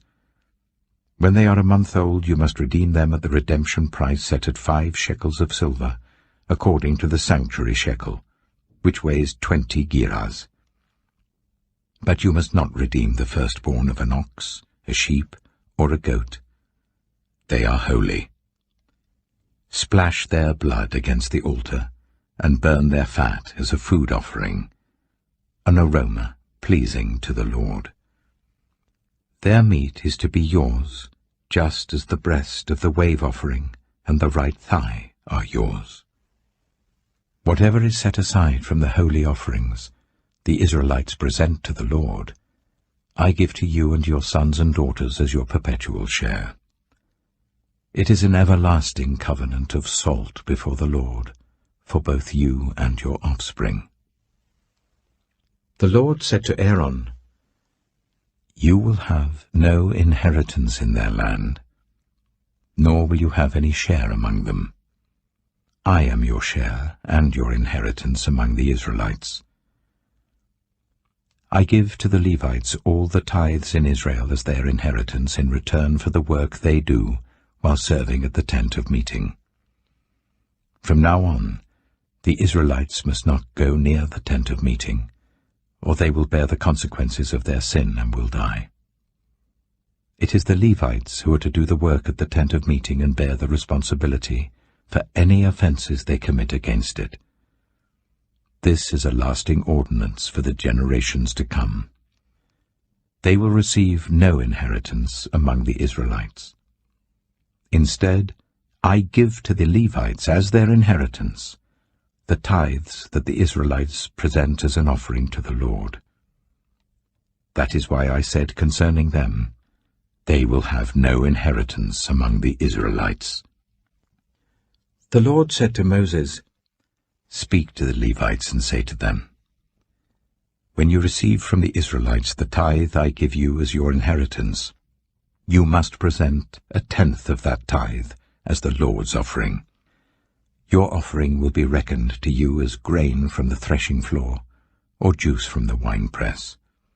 In this way you also will present an offering to the Lord from all the tithes you receive from the Israelites. From these tithes you must give the Lord's portion to Aaron the priest. You must present as the Lord's portion the best and holiest part of everything given to you. Say to the Levites, when you present the best part, it will be reckoned to you as the product of the threshing floor or the winepress. You and your households may eat the rest of it anywhere, for it is your wages for your work at the tent of meeting. By presenting the best part of it, you will not be guilty in this matter. Then you will not defile the holy offerings of the Israelites, and you will not die. Numbers chapter 19. The Lord said to Moses and Aaron, "This is a requirement of the law that the Lord has commanded. Tell the Israelites to bring you a red heifer without defect or blemish, and that has never been under a yoke. Give it to Eleazar the priest. It is to be taken outside the camp and slaughtered in his presence.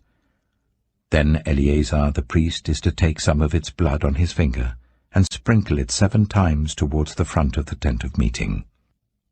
While he watches, the heifer is to be burned, its hide, flesh, blood, and intestines. The priest is to take some cedar wood, hyssop, and scarlet wool, and throw them onto the burning heifer. After that, the priest must wash his clothes and bathe himself with water. He may then come into the camp, but he will be ceremonially unclean till evening. The man who burns it must also wash his clothes and bathe with water, and he too will be unclean till evening. A man who is clean shall gather up the ashes of the heifer and put them in a ceremonially clean place outside the camp. They are to be kept by the Israelite community for use in the water of cleansing. It is for purification from sin. The man who gathers up the ashes of the heifer must also wash his clothes, and he too will be unclean till evening. This will be a lasting ordinance both for the Israelites and for the foreigners residing among them. Whoever touches a human corpse will be unclean for 7 days. They must purify themselves with the water on the 3rd day and on the 7th day. Then they will be clean. But if they do not purify themselves on the 3rd and 7th day, they will not be clean. If they fail to purify themselves after touching a human corpse, they defile the Lord's tabernacle. They must be cut off from Israel. Because the water of cleansing has not been sprinkled on them, they are unclean. Their uncleanness remains on them. This is the law that applies when a person dies in a tent. Anyone who enters the tent, and anyone who is in it, will be unclean for 7 days. And every open container without a lid fastened on it will be unclean. Anyone out in the open who touches someone who has been killed with a sword, or someone who has died a natural death, or anyone who touches a human bone or a grave, will be unclean for 7 days. For the unclean person, put some ashes from the burned purification offering into a jar, and pour fresh water over them. Then a man who is ceremonially clean is to take some hyssop, dip it in the water and sprinkle the tent and all the furnishings and the people who were there. He must also sprinkle anyone who has touched a human bone or a grave, or anyone who has been killed, or anyone who has died a natural death. The man who is clean is to sprinkle those who are unclean on the 3rd and 7th days, and on the 7th day he is to purify them. Those who are being cleansed must wash their clothes and bathe with water, and that evening they will be clean. But if those who are unclean do not purify themselves, they must be cut off from the community, because they have defiled the sanctuary of the Lord. The water of cleansing has not been sprinkled on them, and they are unclean. This is a lasting ordinance for them. The man who sprinkles the water of cleansing must also wash his clothes, and anyone who touches the water of cleansing will be unclean till evening. Anything that an unclean person touches becomes unclean, and anyone who touches it becomes unclean till evening. Numbers chapter 20. In the first month, the whole Israelite community arrived at the desert of Zin, and they stayed at Kadesh. There Miriam died and was buried. Now there was no water for the community, and the people gathered in opposition to Moses and Aaron. They quarreled with Moses and said, "If only we had died when our brothers fell dead before the Lord. Why did you bring the Lord's community into this wilderness, that we and our livestock should die here? Why did you bring us up out of Egypt to this terrible place? It has no corn or figs, grapevines or pomegranates, and there is no water to drink." Moses and Aaron went from the assembly to the entrance to the tent of meeting and fell face down, and the glory of the Lord appeared to them. The Lord said to Moses, "Take the staff, and you and your brother Aaron gather the assembly together. Speak to that rock before their eyes, and it will pour out its water. You will bring water out of the rock for the community, so that they and their livestock can drink." So Moses took the staff from the Lord's presence, just as he commanded him. He and Aaron gathered the assembly together in front of the rock, and Moses said to them, "Listen, you rebels, must we bring you water out of this rock?" Then Moses raised his arm and struck the rock twice with his staff. Water gushed out, and the community and their livestock drank.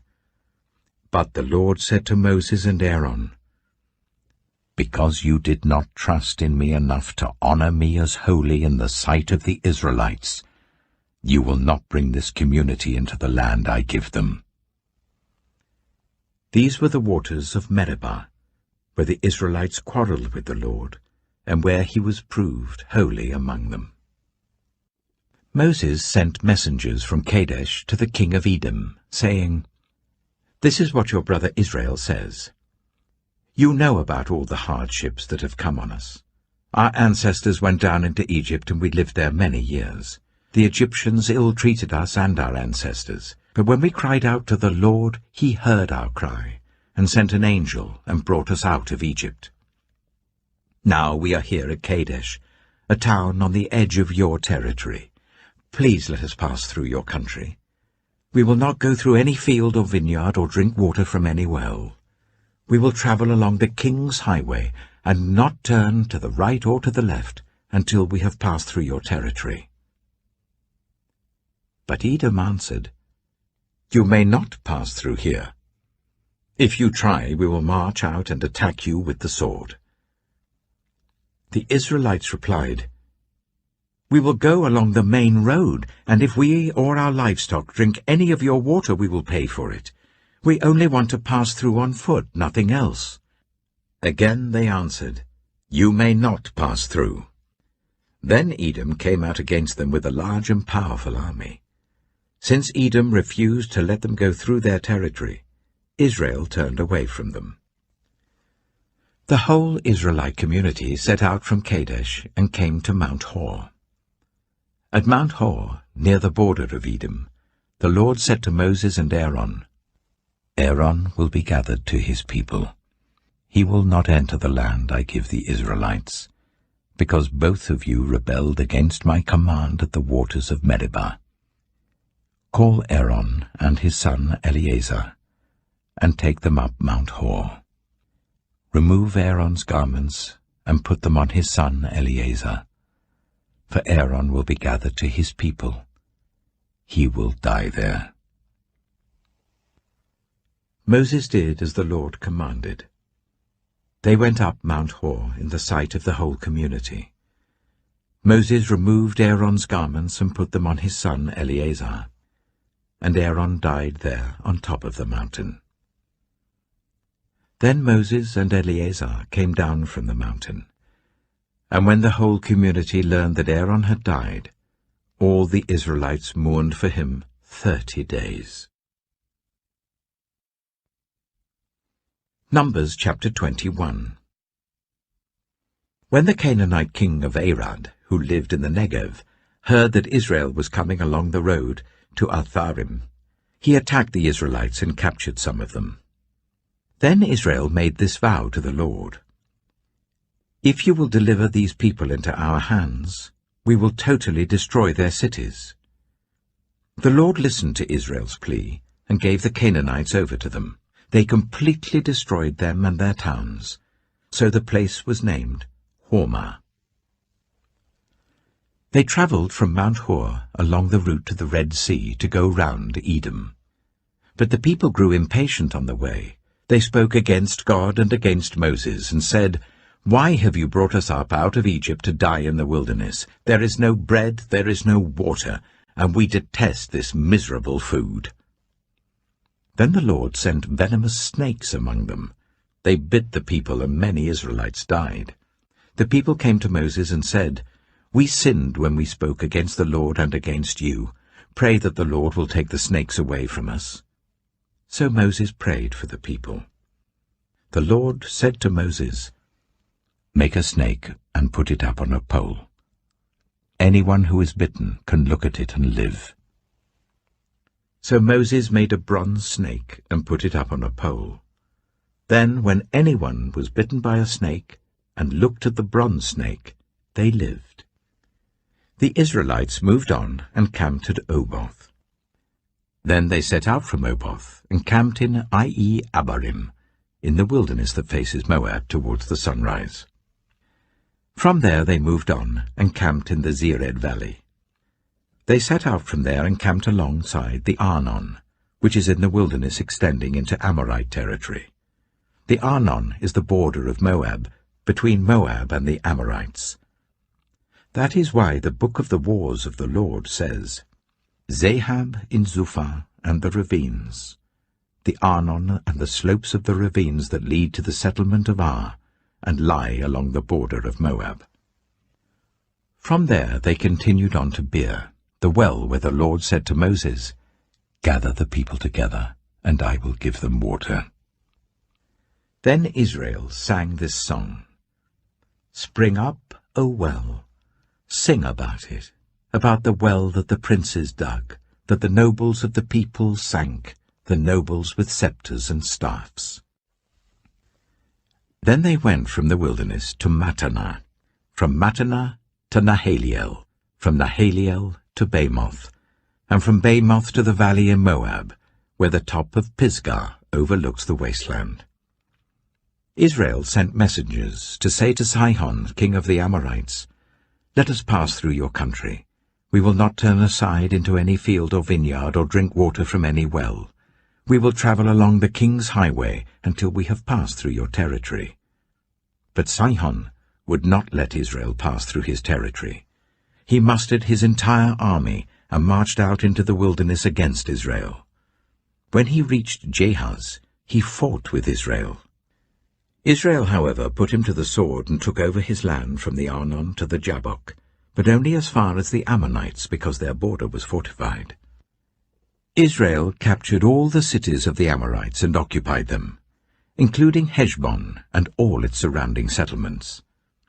Heshbon was the city of Sihon, king of the Amorites, who had fought against the former king of Moab, and had taken from him all his land as far as the Arnon. That is why the poets say, "Come to Heshbon and let it be rebuilt. Let Sihon's city be restored." Fire went out from Heshbon, a blaze from the city of Sihon.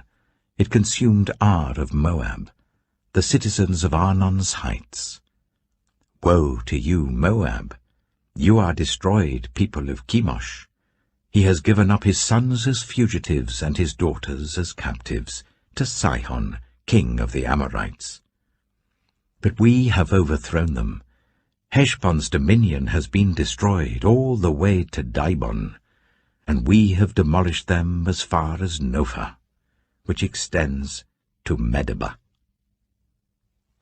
So Israel settled in the land of the Amorites. After Moses had sent spies to Jazer, the Israelites captured its surrounding settlements and drove out the Amorites who were there. Then they turned and went up along the road towards Bashan, and Og, king of Bashan, and his whole army marched out to meet them in battle at Edrei. The Lord said to Moses, "Do not be afraid of him, for I have delivered him into your hands, along with his whole army and his land. Do to him what you did to Sihon, king of the Amorites, who reigned in Heshbon." So they struck him down, together with his sons and his whole army, leaving them no survivors, and they took possession of his land. Numbers chapter 22. Then the Israelites travelled to the plains of Moab and camped along the Jordan opposite Jericho. Now Balak, son of Zippor, saw all that Israel had done to the Amorites, and Moab was terrified because there were so many people. Indeed, Moab was filled with dread because of the Israelites. The Moabites said to the elders of Midian, "This horde is going to lick up everything around us, as an ox licks up the grass of the field." So Balak, son of Zippor, who was king of Moab at that time, sent messengers to summon Balaam, son of Beor, who was at Pethor, near the river Euphrates, in his native land. Balak said, "A people has come out of Egypt. They cover the face of the land and have settled next to me. Now come and put a curse on these people, because they are too powerful for me. Perhaps then I will be able to defeat them and drive them out of the land. For I know that whoever you bless is blessed, and whoever you curse is cursed." The elders of Moab and Midian left, taking with them the fee for divination. When they came to Balaam, they told him what Balak had said. "Spend the night here," Balaam said to them, "and I will report back to you with the answer the Lord gives me." So the Moabite officials stayed with him. God came to Balaam and asked, "Who are these men with you?" Balaam said to God, "Balak, son of Zippor, king of Moab, sent me this message. A people that has come out of Egypt covers the face of the land. Now come and put a curse on them for me. Perhaps then I will be able to fight them and drive them away." But God said to Balaam, "Do not go with them. You must not put a curse on those people, because they are blessed." The next morning Balaam got up and said to Balak's officials, "Go back to your own country, for the Lord has refused to let me go with you." So the Moabite officials returned to Balak and said, "Balaam refused to come with us." Then Balak sent other officials, more numerous and more distinguished than the first. They came to Balaam and said, "This is what Balak son of Zippor says. Do not let anything keep you from coming to me, because I will reward you handsomely and do whatever you say. Come and put a curse on these people for me." But Balaam answered them, "Even if Balak gave me all the silver and gold in his palace, I could not do anything great or small to go beyond the command of the Lord my God. Now spend the night here so that I can find out what else the Lord will tell me." That night God came to Balaam and said, "Since these men have come to summon you, go with them, but do only what I tell you." Balaam got up in the morning, saddled his donkey, and went with the Moabite officials. But God was very angry when he went, and the angel of the Lord stood in the road to oppose him. Balaam was riding on his donkey, and his 2 servants were with him. When the donkey saw the angel of the Lord standing in the road with a drawn sword in his hand, it turned off the road into a field. Balaam beat it to get it back on the road. Then the angel of the Lord stood in a narrow path through the vineyards with walls on both sides. When the donkey saw the angel of the Lord, it pressed close to the wall, crushing Balaam's foot against it. So he beat the donkey again. Then the angel of the Lord moved on ahead and stood in a narrow place where there was no room to turn, either to the right or to the left. When the donkey saw the angel of the Lord, it lay down under Balaam, and he was angry and beat it with his staff. Then the Lord opened the donkey's mouth, and it said to Balaam, "What have I done to you to make you beat me these 3 times?" Balaam answered the donkey, "You have made a fool of me. If only I had a sword in my hand, I would kill you here and now." The donkey said to Balaam, "Am I not your own donkey, which you have always ridden to this day? Have I been in the habit of doing this to you?" "No," he said. Then the Lord opened Balaam's eyes, and he saw the angel of the Lord standing in the road with his sword drawn. So he bowed low and fell face down. The angel of the Lord asked him, "Why have you beaten your donkey these 3 times? I have come here to oppose you because your path is a reckless one before me. The donkey saw me and turned away from me these 3 times. If it had not turned away, I would certainly have killed you by now, but I would have spared it." Balaam said to the angel of the Lord, "I have sinned. I did not realize you were standing in the road to oppose me. Now, if you are displeased, I will go back." The angel of the Lord said to Balaam, "Go with the men, but speak only what I tell you." So Balaam went with Balak's officials. When Balak heard that Balaam was coming, he went out to meet him at the Moabite town on the Arnon border, at the edge of his territory. Balak said to Balaam, "Did I not send you an urgent summons? Why didn't you come to me? Am I really not able to reward you?" "Well, I've come to you now," Balaam replied, "but I can't say whatever I please. I must speak only what God puts in my mouth." Then Balaam went with Balak to Kiriath-Huzoth. Balak sacrificed cattle and sheep and gave some to Balaam and the officials who were with him. The next morning Balak took Balaam up to Bamoth Baal, and from there he could see the outskirts of the Israelite camp. Numbers chapter 23. Balaam said, "Build me 7 altars here, and prepare 7 bulls and 7 rams for me." Balak did as Balaam said, and the 2 of them offered a bull and a ram on each altar. Then Balaam said to Balak, "Stay here beside your offering while I go aside. Perhaps the Lord will come to meet with me. Whatever he reveals to me I will tell you." Then he went off to a barren height. God met with him, and Balaam said, "I have prepared 7 altars, and on each altar I have offered a bull and a ram." The Lord put a word in Balaam's mouth and said, "Go back to Balak and give him this word." So he went back to him and found him standing beside his offering with all the Moabite officials. Then Balaam spoke his message. "Balak brought me from Aram, the king of Moab from the eastern mountains. 'Come,' he said, 'curse Jacob for me. Come, denounce Israel.' How can I curse those whom God has not cursed? How can I denounce those whom the Lord has not denounced? From the rocky peaks I see them, from the heights I view them. I see people who live apart and do not consider themselves one of the nations. Who can count the dust of Jacob, or number even a fourth of Israel? Let me die the death of the righteous, and may my final end be like theirs." Balak said to Balaam, "What have you done to me? I brought you to curse my enemies, but you have done nothing but bless them."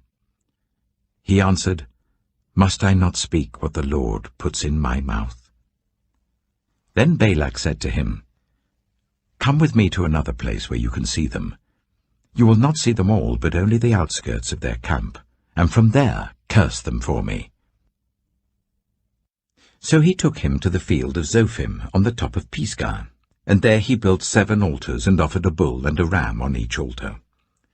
Balaam said to Balak, "Stay here beside your offering, while I meet with him over there." The Lord met with Balaam and put a word in his mouth and said, "Go back to Balak and give him this word." So he went to him and found him standing beside his offering with the Moabite officials. Balak asked him, "What did the Lord say?" Then he spoke his message. "Arise, Balak, and listen. Hear me, son of Zippor. God is not human, that he should lie, not a human being, that he should change his mind. Does he speak and then not act? Does he promise and not fulfill? I have received a command to bless. He has blessed, and I cannot change it. No misfortune is seen in Jacob, no misery observed in Israel. The Lord their God is with them. The shout of the king is among them. God brought them out of Egypt. They have the strength of a wild ox.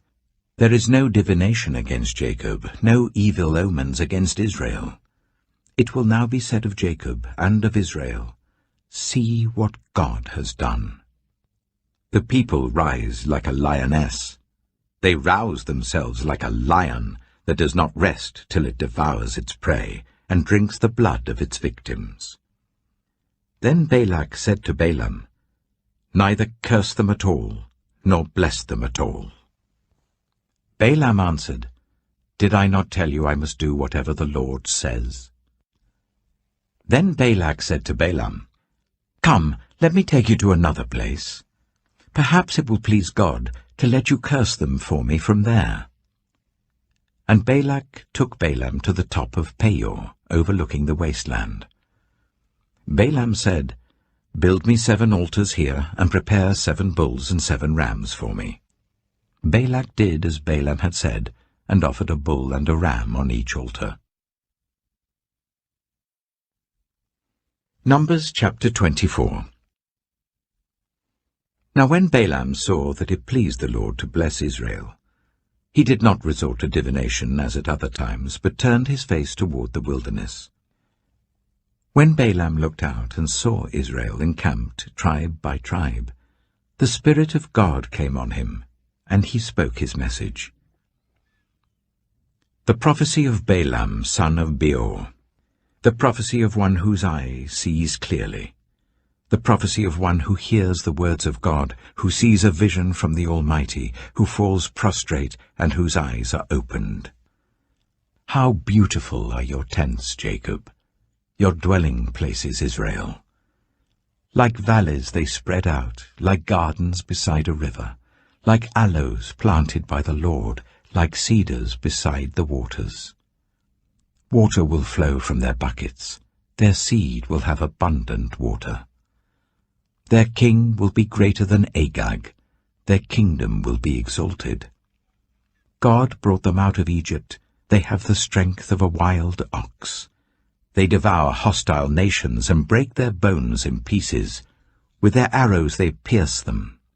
Like a lion they crouch and lie down, like a lioness. Who dares to rouse them? May those who bless you be blessed, and those who curse you be cursed. Then Balak's anger burned against Balaam.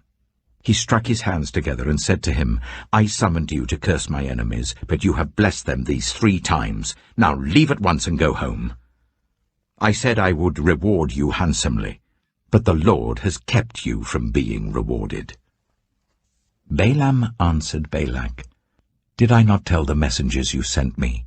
Even if Balak gave me all the silver and gold in his palace, I could not do anything of my own accord, good or bad, to go beyond the command of the Lord. And I must say only what the Lord says. Now I am going back to my people, but come, let me warn you of what this people will do to your people in days to come. Then he spoke his message. The prophecy of Balaam son of Beor. The prophecy of one whose eye sees clearly. The prophecy of one who hears the words of God, who has knowledge from the Most High, who sees a vision from the Almighty, who falls prostrate, and whose eyes are opened. I see him, but not now. I behold him, but not near. A star will come out of Jacob, a scepter will rise out of Israel. He will crush the foreheads of Moab, the skulls of all the people of Sheth. Edom will be conquered. Seir, his enemy, will be conquered, but Israel will grow strong. A ruler will come out of Jacob and destroy the survivors of the city. Then Balaam saw Amalek and spoke his message. Amalek was first among the nations, but their end will be utter destruction. Then he saw the Kenites and spoke his message. Your dwelling place is secure, your nest is set in a rock, yet you Kenites will be destroyed when Ashur takes you captive. Then he spoke his message. Alas, who can live when God does this? Ships will come from the shores of Cyprus. They will subdue Ashur and Eber, but they too will come to ruin. Then Balaam got up and returned home, and Balak went his own way. Numbers chapter 25. While Israel was staying in Shittim, the men began to indulge in sexual immorality with Moabite women, who invited them to the sacrifices to their gods. The people ate the sacrificial meal and bowed down before these gods. So Israel yoked themselves to the Baal of Peor, and the Lord's anger burned against them. The Lord said to Moses, Take all the leaders of these people, kill them, and expose them in broad daylight before the Lord, so that the Lord's fierce anger may turn away from Israel. So Moses said to Israel's judges, Each of you must put to death those of your people who have yoked themselves to the Baal of Peor. Then an Israelite man brought into the camp a Midianite woman right before the eyes of Moses and the whole assembly of Israel, while they were weeping at the entrance to the tent of meeting. When Phinehas, son of Eleazar, the son of Aaron the priest, saw this, he left the assembly, took a spear in his hand, and followed the Israelite into the tent. He drove the spear into both of them, right through the Israelite man and into the woman's stomach. Then the plague against the Israelites was stopped. But those who died in the plague numbered 24,000. The Lord said to Moses, Phinehas, son of Eleazar, the son of Aaron the priest, has turned my anger away from the Israelites.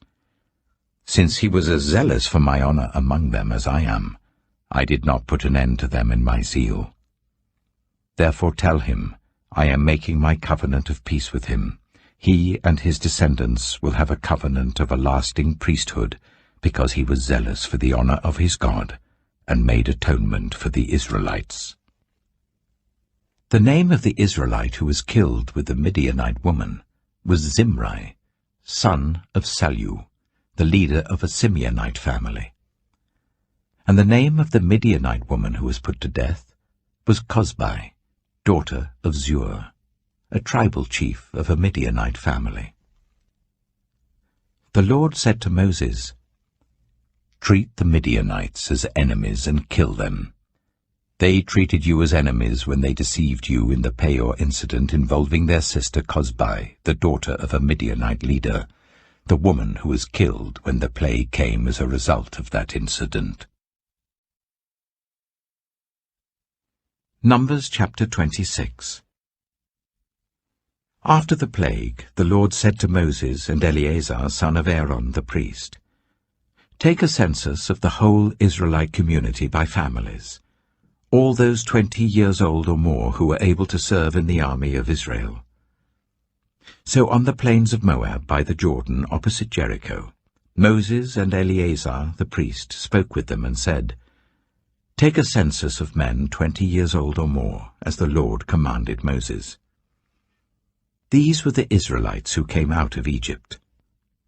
The descendants of Reuben, the firstborn son of Israel, were, through Hanok, the Hanokite clan; through Palu, the Paluite clan; through Hezron, the Hezronite clan; through Carmi, the Carmite clan. These were the clans of Reuben. Those numbered were 43,730. The son of Palu was Eliab. The sons of Eliab were Nemuel, Dathan, and Abiram.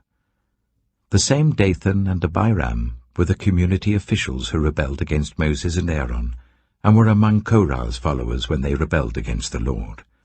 The earth opened its mouth and swallowed them along with Korah, whose followers died when the fire devoured the 250 men, and they served as a warning sign. The line of Korah, however, did not die out. The descendants of Simeon by their clans were, through Nemuel, the Nemuelite clan; through Jamin, the Jaminite clan; through Jachin, the Jachinite clan; through Zerah, the Zerahite clan; through Sheol, the Sheolite clan. These were the clans of Simeon. Those numbered were 22,200. The descendants of Gad by their clans were, through Zephon, the Zephonite clan; through Haggai, the Haggite clan; through Shunai, the Shunite clan; through Ozni, the Oznite clan; through Eri, the Erite clan; through Arodai, the Arodite clan; through Areli, the Arelite clan. These were the clans of Gad. Those numbered were 40,500. And Onan were sons of Judah, but they died in Canaan. The descendants of Judah by their clans were, through Shelah, the Shelanite clan; through Perez, the Perezite clan; through Zerah, the Zerahite clan. The descendants of Perez were, through Hezron, the Hezronite clan; through Hamul, the Hamulite clan. These were the clans of Judah. Those numbered were 76,500. The descendants of Issachar by their clans were, through Tola, the Tolaite clan; through Puah, the Puahite clan; through Jashab, the Jashabite clan; through Shimron, the Shimronite clan. These were the clans of Issachar. Those numbered were 64,300. The descendants of Zebulun by their clans were, through Sered, the Seredite clan; through Elon, the Elonite clan; through Jaliel, the Jalielite clan. These were the clans of Zebulun. Those numbered were 60,500. The descendants of Joseph by their clans through Manasseh and Ephraim were, the descendants of Manasseh, through Machir, the Machirite clan. Machir was the father of Gilead. Through Gilead, the Gileadite clan. These were the descendants of Gilead. Through Iezer, the Iezerite clan; through Helek, the Helekite clan; through Asriel, the Asrielite clan; through Shechem, the Shechemite clan; through Shemida, the Shemidite clan; through Hepher, the Hepherite clan. Zelophehad, son of Hepher, had no sons. He had only daughters, whose names were Mahlah, Noah, Hoglah, Milcah, and Tirzah. These were the clans of Manasseh. Those numbered were 52,700. These were the descendants of Ephraim by their clans. Through Shuthelah, the Shuthelahite clan; through Becher, the Becherite clan; through Tehan, the Tehanite clan. These were the descendants of Shuthelah, through Aaron, the Aaronite clan. These were the clans of Ephraim. Those numbered were 32,500. These were the descendants of Joseph by their clans. The descendants of Benjamin by their clans were, through Bela, the Belaite clan, through Ashbel, the Ashbelite clan, through Ahiram, the Ahiramite clan, through Shupham, the Shuphamite clan, through Hupham, the Huphamite clan. The descendants of Bela through Ard and Naaman were, through Ard, the Ardite clan, through Naaman, the Naamite clan. These were the clans of Benjamin. Those numbered were 45,600. These were the descendants of Dan by their clans, through Shuham, the Shuhamite clan. These were the clans of Dan. All of them were Shuhamite clans, and those numbered were 64,400. The descendants of Asher by their clans were, through Imnah, the Imnite clan, through Ishvi, the Ishvite clan, through Beriah, the Beriahite clan, and through the descendants of Beriah, through Heber, the Heberite clan, through Malkiel, the Malkielite clan. Asher had a daughter named Sirah. These were the clans of Asher. Those numbered were 53,400. The descendants of Naphtali by their clans were, through Jaziel, the Jazielite clan, through Gunai, the Gunite clan, through Jezer, the Jezerite clan, through Shillem, the Shillemite clan. These were the clans of Naphtali. Those numbered were 45,400. The total number of the men of Israel was 601,730. The Lord said to Moses, "The land is to be allotted to them as an inheritance based on the number of names. To a larger group give a larger inheritance, and to a smaller group a smaller one. Each is to receive its inheritance according to the number of those listed. Be sure that the land is distributed by lot. What each group inherits will be according to the names for its ancestral tribe. Each inheritance is to be distributed by lot among the larger and smaller groups." These were the Levites who were counted by their clans. Through Gershon, the Gershonite clan. Through Kohath, the Kohathite clan. Through Merari, the Merarite clan.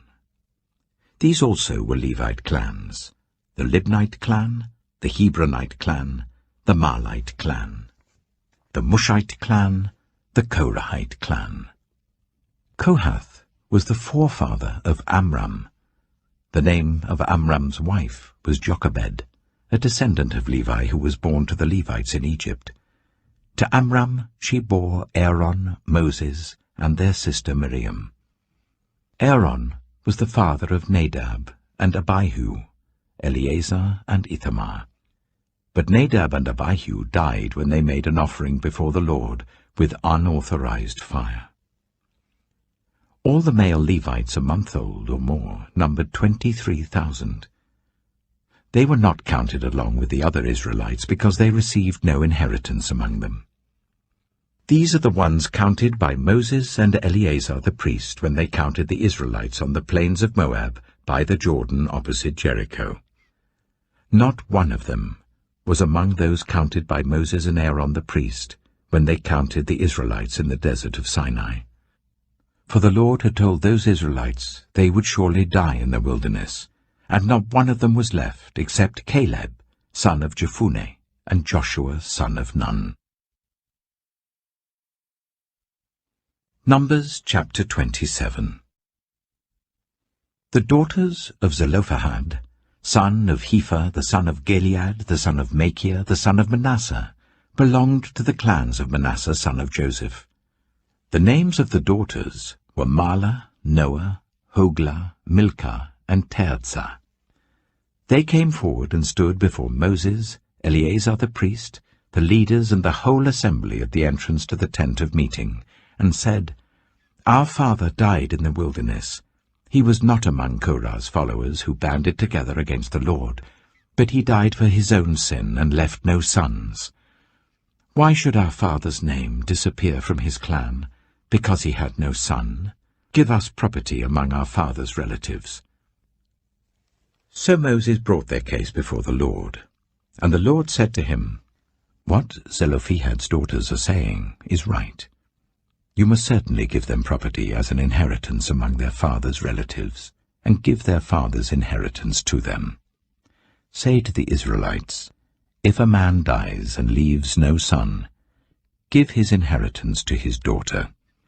If he has no daughter, give his inheritance to his brothers. If he has no brothers, give his inheritance to his father's brothers. If his father had no brothers, give his inheritance to the nearest relative in his clan, that he may possess it. This is to have the force of law for the Israelites, as the Lord commanded Moses." Then the Lord said to Moses, "Go up this mountain in the Abarim range, and see the land I have given the Israelites. After you have seen it, you too will be gathered to your people as your brother Aaron was. For when the community rebelled at the waters in the desert of Zin, both of you disobeyed my command to honor me as holy before their eyes." These were the waters of Meribah Kadesh, in the desert of Zin. Moses said to the Lord, "May the Lord, the God who gives breath to all living things, appoint someone over this community to go out and come in before them, one who will lead them out and bring them in, so that the Lord's people will not be like sheep without a shepherd." So the Lord said to Moses, "Take Joshua, son of Nun, a man in whom is the spirit of leadership, and lay your hand on him. Make him stand before Eleazar the priest and the entire assembly, and commission him in their presence. Give him some of your authority, so that the whole Israelite community will obey him. He is to stand before Eleazar the priest, who will obtain decisions for him by inquiring of the Urim before the Lord. At his command, he and the entire community of the Israelites will go out, and at his command they will come in." Moses did as the Lord commanded him. He took Joshua and made him stand before Eleazar the priest and the whole assembly. Then he laid his hands on him and commissioned him, as the Lord instructed through Moses. Numbers chapter 28. The Lord said to Moses, "Give this command to the Israelites, and say to them, Make sure that you present to me at the appointed time my food offerings, as an aroma pleasing to me. Say to them, This is the food offering you are to present to the Lord. 2 lambs a year old without defect as a regular burnt offering each day. Offer 1 lamb in the morning and the other at twilight, together with a grain offering of 1/10 of an ephah of the finest flour, mixed with 1/4 of a hin of oil from pressed olives. This is the regular burnt offering, instituted at Mount Sinai, as a pleasing aroma, a food offering presented to the Lord. The accompanying drink offering is to be 1/4 of a hin of fermented drink with each lamb. Pour out the drink offering to the Lord at the sanctuary. Offer the 2nd lamb at twilight, along with the same kind of grain offering and drink offering that you offer in the morning. This is a food offering, an aroma pleasing to the Lord. On the Sabbath day, make an offering of 2 lambs a year old without defect, together with its drink offering, and a grain offering of 1/5 of an ephah of the finest flour mixed with olive oil. This is the burnt offering for every Sabbath, in addition to the regular burnt offering and its drink offering. On the 1st of every month, present to the Lord a burnt offering of 2 young bulls, 1 ram, and 7 male lambs a year old, all without defect.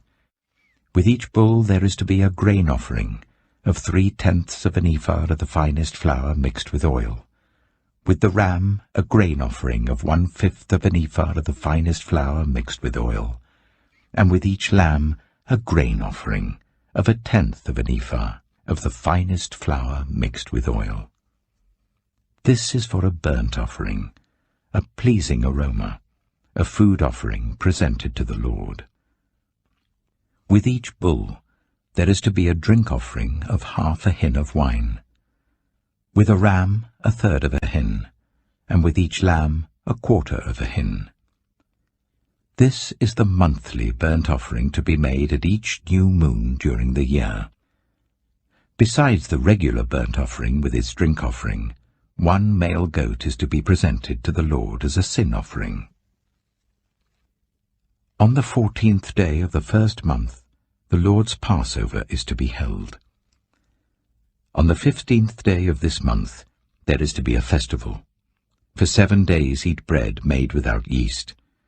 On the first day hold a sacred assembly, and do not do any of your ordinary work. Present to the Lord a food offering consisting of a burnt offering of 2 young bulls, 1 ram, and 7 male lambs a year old, all without defect. With each bull offer a grain offering of 3/10 of an ephah of the finest flour mixed with oil. With the ram, 1/5, and with each of the 7 lambs, 1/10. Include 1 male goat as a sin offering to make atonement for you. Offer these in addition to the regular morning burnt offerings. In this way, present the food offering every day for 7 days as an aroma pleasing to the Lord. It is to be offered in addition to the regular burnt offering and its drink offering. On the 7th day, hold a sacred assembly, and do not do any ordinary work. On the day of first fruits, when you present to the Lord an offering of new grain during the festival of weeks, hold a sacred assembly, and do not do any of your ordinary work. Present a burnt offering of 2 young bulls, 1 ram, and 7 male lambs a year old as an aroma pleasing to the Lord. With each bull there is to be a grain offering of 3/10 of an ephah of the finest flour mixed with oil. With the ram, 1/5, and with each of the 7 lambs, 1/10. Include 1 male goat to make atonement for you. Offer these together with their drink offerings, in addition to the regular burnt offering and its grain offering. Be sure the animals are without defect. Numbers chapter 29. On the first day of the 7th month hold a sacred assembly, and do not do any of your ordinary work. It is a day for you to sound the trumpets. As an aroma pleasing to the Lord, offer a burnt offering of 1 young bull, 1 ram, and 7 male lambs a year old, all without defect. With the bull offer a grain offering of 3/10 of an ephah of the finest flour mixed with olive oil. With the ram, 1/5, and with each of the 7 lambs, 1/10. Include 1 male goat as a sin offering to make atonement for you. These are in addition to the monthly and daily burnt offerings with their grain offerings and drink offerings as specified. They are food offerings presented to the Lord, a pleasing aroma. On the 10th day of this 7th month, hold a sacred assembly. You must deny yourselves and do no work. Present as an aroma pleasing to the Lord a burnt offering of 1 young bull, 1 ram, and 7 male lambs a year old, all without defect. With the bull offer a grain offering of 3/10 of an ephah of the finest flour mixed with oil. With the ram, 1/5, and with each of the 7 lambs, 1/10. Include 1 male goat as a sin offering, in addition to the sin offering for atonement and the regular burnt offering with its grain offering and their drink offerings. On the 15th day of the 7th month, hold a sacred assembly, and do not do any ordinary work. Celebrate a festival to the Lord for 7 days. Present as an aroma pleasing to the Lord a food offering consisting of a burnt offering of 13 young bulls, 2 rams, and 14 male lambs a year old, all without defect. With each of the 13 bulls, offer a grain offering of 3/10 of an ephah of the finest flour mixed with oil. With each of the 2 rams, 1/5, and with each of the 14 lambs, 1/10. Include 1 male goat as a sin offering, in addition to the regular burnt offering with its grain offering and drink offering. On the 2nd day, offer 12 young bulls, 2 rams and 14 male lambs a year old, all without defect. With the bulls, rams, and lambs, offer their grain offerings and drink offerings according to the number specified. Include 1 male goat as a sin offering, in addition to the regular burnt offering with its grain offering and their drink offerings. On the 3rd day, offer 11 bulls, 2 rams, and 14 male lambs a year old, all without defect. With the bulls, rams, and lambs, offer their grain offerings and drink offerings according to the number specified. Include 1 male goat as a sin offering, in addition to the regular burnt offering with its grain offering and drink offering. On the 4th day, offer 10 bulls, 2 rams, and 14 male lambs a year old, all without defect. With the bulls, rams, and lambs, offer their grain offerings and drink offerings according to the number specified.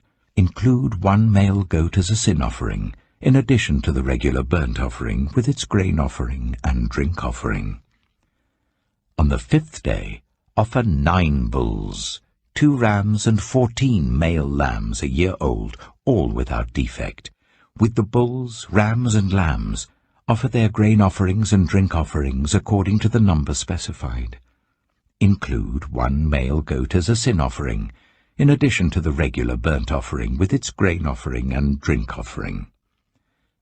On the 6th day, offer 8 bulls, 2 rams, and 14 male lambs a year old, all without defect. With the bulls, rams, and lambs, offer their grain offerings and drink offerings according to the number specified. Include 1 male goat as a sin offering, in addition to the regular burnt offering with its grain offering and drink offering. On the 7th day, offer 7 bulls, 2 rams, and 14 male lambs a year old, all without defect. With the bulls, rams, and lambs, offer their grain offerings and drink offerings according to the number specified. Include 1 male goat as a sin offering, in addition to the regular burnt offering with its grain offering and drink offering. On the 8th day, hold a closing special assembly, and do not do any of your ordinary work. Present as an aroma pleasing to the Lord a food offering consisting of a burnt offering of 1 bull, 1 ram, and 7 male lambs a year old, all without defect. With the bull, the ram, and the lambs, offer their grain offerings and drink offerings according to the number specified. Include 1 male goat as a sin offering, in addition to the regular burnt offering with its grain offering and drink offering. In addition to what you vow, and your free will offerings, offer these to the Lord at your appointed festivals, your burnt offerings, grain offerings, drink offerings, and fellowship offerings. Moses told the Israelites all that the Lord commanded him. Numbers chapter 30. Moses said to the heads of the tribes of Israel, "This is what the Lord commands. When a man makes a vow to the Lord or takes an oath to bind himself by a pledge, he must not break his word, but must do everything he said. When a young woman, still living in her father's household, makes a vow to the Lord or binds herself by a pledge, and her father hears about her vow or pledge, but says nothing to her, then all her vows and every pledge by which she bound herself will stand. But if her father forbids her when he hears about it, none of her vows or the pledges by which she bound herself will stand. The Lord will release her because her father has forbidden her. If she marries after she makes a vow, or after her lips utter a rash promise by which she binds herself, and her husband hears about it but says nothing to her, then her vows or the pledges by which she bound herself will stand. But if her husband forbids her when he hears about it, he nullifies the vow that binds her, or the rash promise by which she binds herself, and the Lord will release her. Any vow or obligation taken by a widow or divorced woman will be binding on her. If a woman living with her husband makes a vow, or binds herself by a pledge under oath, and her husband hears about it but says nothing to her, and does not forbid her, then all her vows or the pledges by which she bound herself will stand. But if her husband nullifies them when he hears about them, then none of the vows or pledges that came from her lips will stand. Her husband has nullified them, and the Lord will release her. Her husband may confirm or nullify any vow she makes or any sworn pledge to deny herself. But if her husband says nothing to her about it from day to day, then he confirms all her vows or the pledges binding on her. He confirms them by saying nothing to her when he hears about them. If, however, he nullifies them some time after he hears about them, then he must bear the consequences of her wrongdoing. These are the regulations the Lord gave Moses concerning relationships between a man and his wife, and between a father and his young daughter still living at home. Numbers chapter 31. The Lord said to Moses, "Take vengeance on the Midianites for the Israelites. After that you will be gathered to your people." So Moses said to the people, "Arm some of your men to go to war against the Midianites, so that they may carry out the Lord's vengeance on them. Send into battle 1,000 men from each of the tribes of Israel." So 12,000 men armed for battle, 1,000 from each tribe, were supplied from the clans of Israel. Moses sent them into battle, 1,000 from each tribe, along with Phinehas, son of Eleazar the priest, who took with him articles from the sanctuary and the trumpets for signaling. They fought against Midian, as the Lord commanded Moses, and killed every man. Among their victims were Evi, Rechem, Zur, Hur, and Reba, the 5 kings of Midian. They also killed Balaam, son of Beor, with the sword. The Israelites captured the Midianite women and children, and took all the Midianite herds, flocks, and goods as plunder. They burned all the towns where the Midianites had settled, as well as all their camps. They took all the plunder and spoils, including the people and animals, and brought the captives, spoils, and plunder to Moses and Eleazar the priest, and the Israelite assembly at their camp on the plains of Moab, by the Jordan opposite Jericho. Moses, Eleazar the priest, and all the leaders of the community went to meet them outside the camp. Moses was angry with the officers of the army, the commanders of thousands and commanders of hundreds, who returned from the battle. "Have you allowed all the women to live?" he asked them. They were the ones who followed Balaam's advice and enticed the Israelites to be unfaithful to the Lord in the Peor incident, so that a plague struck the Lord's people. Now kill all the boys, and kill every woman who has slept with a man, but save for yourselves every girl who has never slept with a man. Anyone who has killed someone, or touched someone who was killed, must stay outside the camp 7 days. On the 3rd and 7th days, you must purify yourselves and your captives. Purify every garment as well as everything made of leather, goat hair, or wood.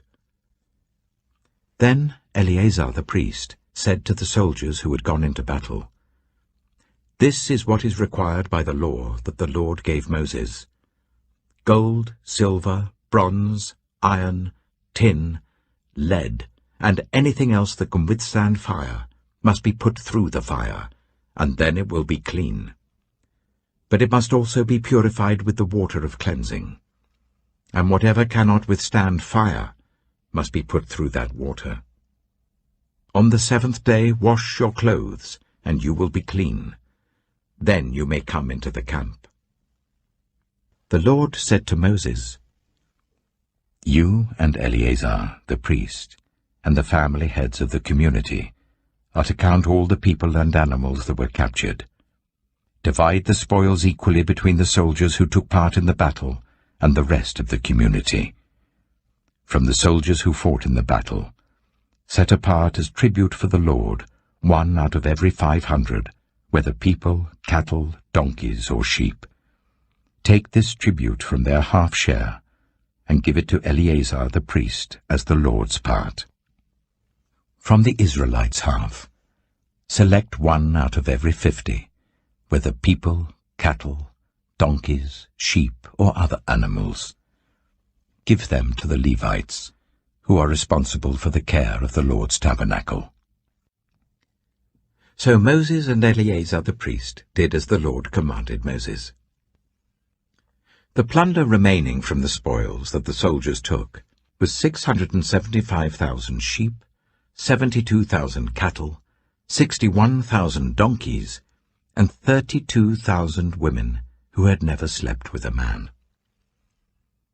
The half share of those who fought in the battle was 337,500 sheep, of which the tribute for the Lord was 675. 36,000 cattle, of which the tribute for the Lord was 72. 30,500 donkeys, of which the tribute for the Lord was 61. 16,000 people, of whom the tribute for the Lord was 32. Moses gave the tribute to Eleazar the priest as the Lord's part, as the Lord commanded Moses.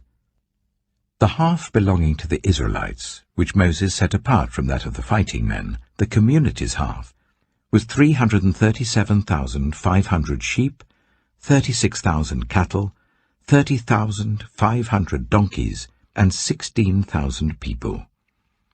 From the Israelites' half, Moses selected 1 out of every 50 people and animals, as the Lord commanded him, and gave them to the Levites, who were responsible for the care of the Lord's tabernacle.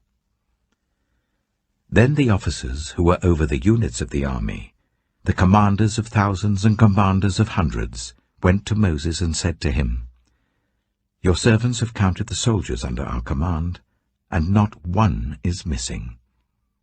So we have brought as an offering to the Lord the gold articles each of us acquired, armlets, bracelets, signet rings, earrings, and necklaces, to make atonement for ourselves before the Lord." Moses and Eleazar the priest accepted from them the gold, all the handcrafted articles. All the gold from the commanders of thousands and commanders of hundreds that Moses and Eleazar presented as a gift to the Lord weighed 16,750 shekels. Each soldier had taken plunder for himself. Moses and Eleazar the priest accepted the gold from the commanders of thousands and commanders of hundreds, and brought it into the tent of meeting as a memorial for the Israelites before the Lord. Numbers chapter 32. The Reubenites and Gadites, who had very large herds and flocks, saw that the lands of Jazer and Gilead were suitable for livestock. So they came to Moses and Eleazar the priest, and to the leaders of the community, and said, "Ataroth, Dibon, Jazer, Nimrah, Heshbon, Elealeh, Sebam, Nebo, and Beon, the land the Lord subdued before the people of Israel, are suitable for livestock, and your servants have livestock. If we have found favor in your eyes," they said, "let this land be given to your servants as our possession. Do not make us cross the Jordan." Moses said to the Gadites and Reubenites, "Should your fellow Israelites go to war while you sit here? Why do you discourage the Israelites from crossing over into the land the Lord has given them? This is what your fathers did when I sent them from Kadesh Barnea to look over the land. After they went up to the valley of Eshcol and viewed the land, they discouraged the Israelites from entering the land the Lord had given them. The Lord's anger was aroused that day, and he swore this oath: because they have not followed me wholeheartedly.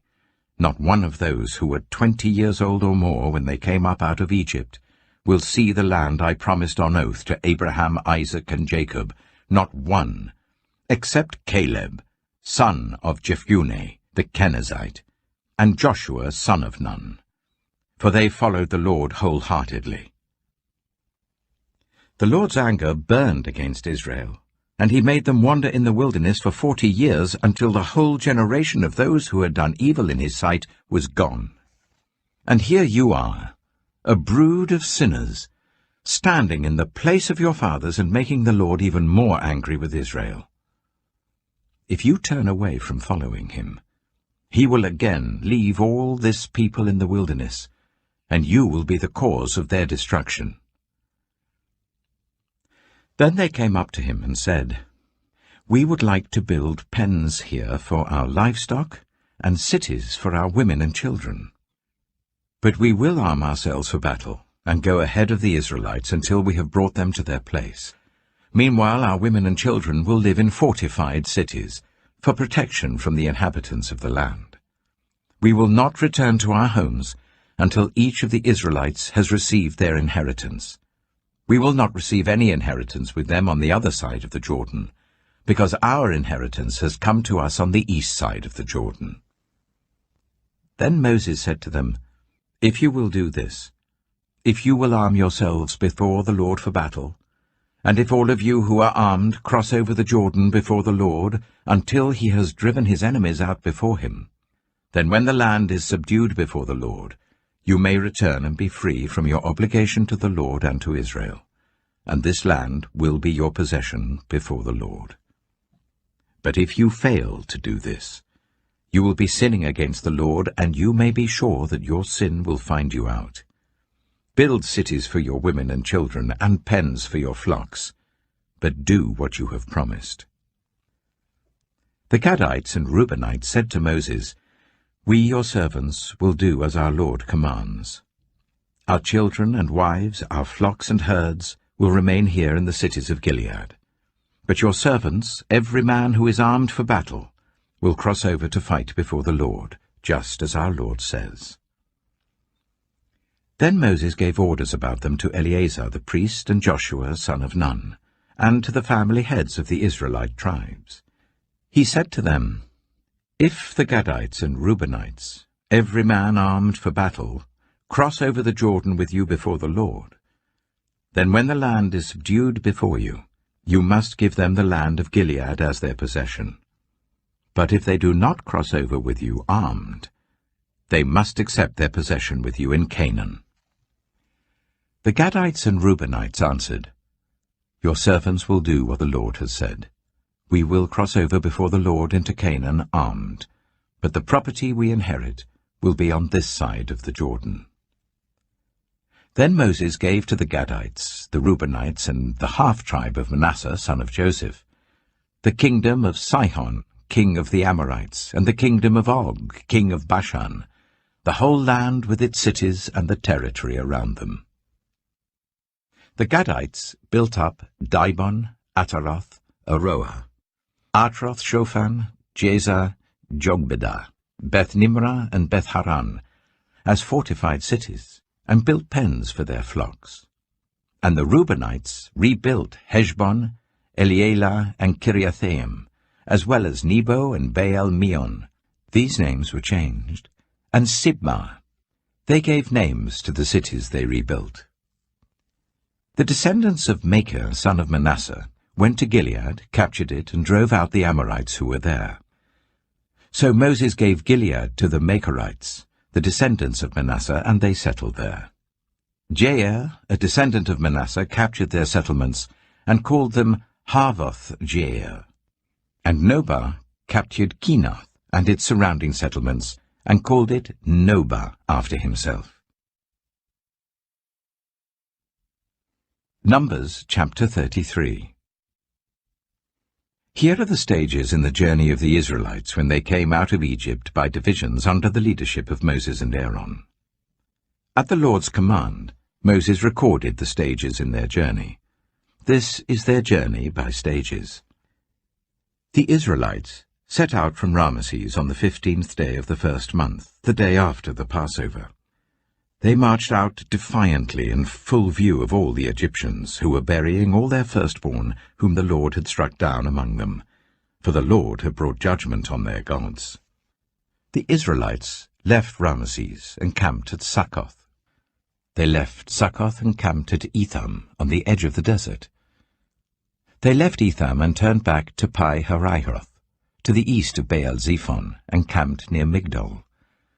They left Pi-hahiroth and passed through the sea into the desert, and when they had travelled for 3 days in the desert of Etham, they camped at Marah. They left Marah and went to Elim, where there were 12 springs and 70 palm trees, and they camped there. They left Elim and camped by the Red Sea. They left the Red Sea and camped in the desert of Sin. They left the desert of Sin and camped at Dophkah. They left Dophkah and camped at Ailush. They left Ailush and camped at Rephidim, where there was no water for the people to drink. They left Rephidim and camped in the desert of Sinai. They left the desert of Sinai and camped at Kibroth Hattaavah. They left Kibroth Hattaavah and camped at Hazeroth. They left Hazeroth and camped at Rithmah. They left Rithmah and camped at Rimmon-Perez. They left Rimmon-Perez and camped at Libnah. They left Libnah and camped at Rissah. They left Rissah and camped at Kihaleath. They left Kihaleath and camped at Mount Shepher. They left Mount Shepher and camped at Haredah. They left Haredah and camped at Makheloth. They left Makheloth and camped at Teath. They left Teath and camped at Tirah. They left Tirah and camped at Mithkah. They left Mithkah and camped at Hashmonah. They left Hashmonah and camped at Moseroth. They left Moseroth and camped at Bene-Jaakan. They left Bene-Jaakan and camped at Hor-Haggidgad. They left Hor-Haggidgad and camped at Jothbathah. They left Jothbathah and camped at Abronah. They left Abronah and camped at Ezion-Geber. They left Ezion-Geber and camped at Kadesh in the desert of Zin. They left Kadesh and camped at Mount Hor, on the border of Edom. At the Lord's command, Aaron the priest went up Mount Hor, where he died on the first day of the 5th month of the 40th year, after the Israelites came out of Egypt. Aaron was 123 years old when he died on Mount Hor. The Canaanite king of Arad, who lived in Negev of Canaan, heard that the Israelites were coming. They left Mount Hor and camped at Zalmonah. They left Zalmonah and camped at Punon. They left Punon and camped at Oboth. They left Oboth and camped at Laiabarim, on the border of Moab. They left Laiabarim and camped at Dibon-Gad. They left Dibon-Gad and camped at Almon-Diblathaim. They left Almon-Diblathaim and camped in the mountains of Abarim, near Nebo. They left the mountains of Abarim and camped on the plains of Moab by the Jordan opposite Jericho. There, on the plains of Moab, they camped along the Jordan from Beth-Jeshimoth to Abel-Shittim. On the plains of Moab by the Jordan opposite Jericho, the Lord said to Moses, "Speak to the Israelites and say to them, when you cross the Jordan into Canaan, drive out all the inhabitants of the land before you. Destroy all their carved images and their cast idols, and demolish all their high places. Take possession of the land, and settle in it, for I have given you the land to possess. Distribute the land by lot according to your clans. To a larger group give a larger inheritance, and to a smaller group a smaller one. Whatever falls to them by lot will be theirs. Distribute it according to your ancestral tribes. But if you do not drive out the inhabitants of the land, those you allow to remain will become barbs in your eyes and thorns in your sides. They will give you trouble in the land where you live, and then I will do to you what I plan to do to them." Numbers chapter 34. The Lord said to Moses, "Command the Israelites and say to them, when you enter Canaan, the land that will be allotted to you as an inheritance is to have these boundaries. Your southern side will include some of the desert of Zin along the border of Edom. Your southern boundary will start in the east from the southern end of the Dead Sea, cross south of Scorpion Pass, continue on to Zin, and go south of Kadesh Barnea. Then it will go to Hazar Adar, and over to Asmon, where it will turn, join the Wadi of Egypt, and end at the Mediterranean Sea. Your western boundary will be the coast of the Mediterranean Sea. This will be your boundary on the west. For your northern boundary, run a line from the Mediterranean Sea to Mount Hor, and from Mount Hor to Lebo Hamath. Then the boundary will go to Zidad, continue to Ziphron, and end at Hazar Enan. This will be your boundary on the north. For your eastern boundary, run a line from Hazar Enan to Shepham. The boundary will go from Shepham to Riblah on the east side of Ain, and continue along the slopes east of the Sea of Galilee. Then the boundary will go down along the Jordan and end at the Dead Sea. This will be your land, with its boundaries on every side. Moses commanded the Israelites, "Assign this land by lot as an inheritance.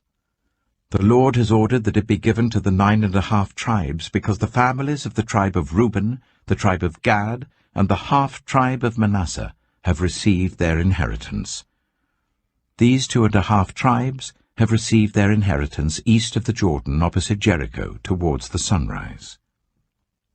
The Lord said to Moses, "These are the names of the men who are to assign the land for you as an inheritance: Eleazar the priest and Joshua, son of Nun. And appoint one leader from each tribe to help assign the land.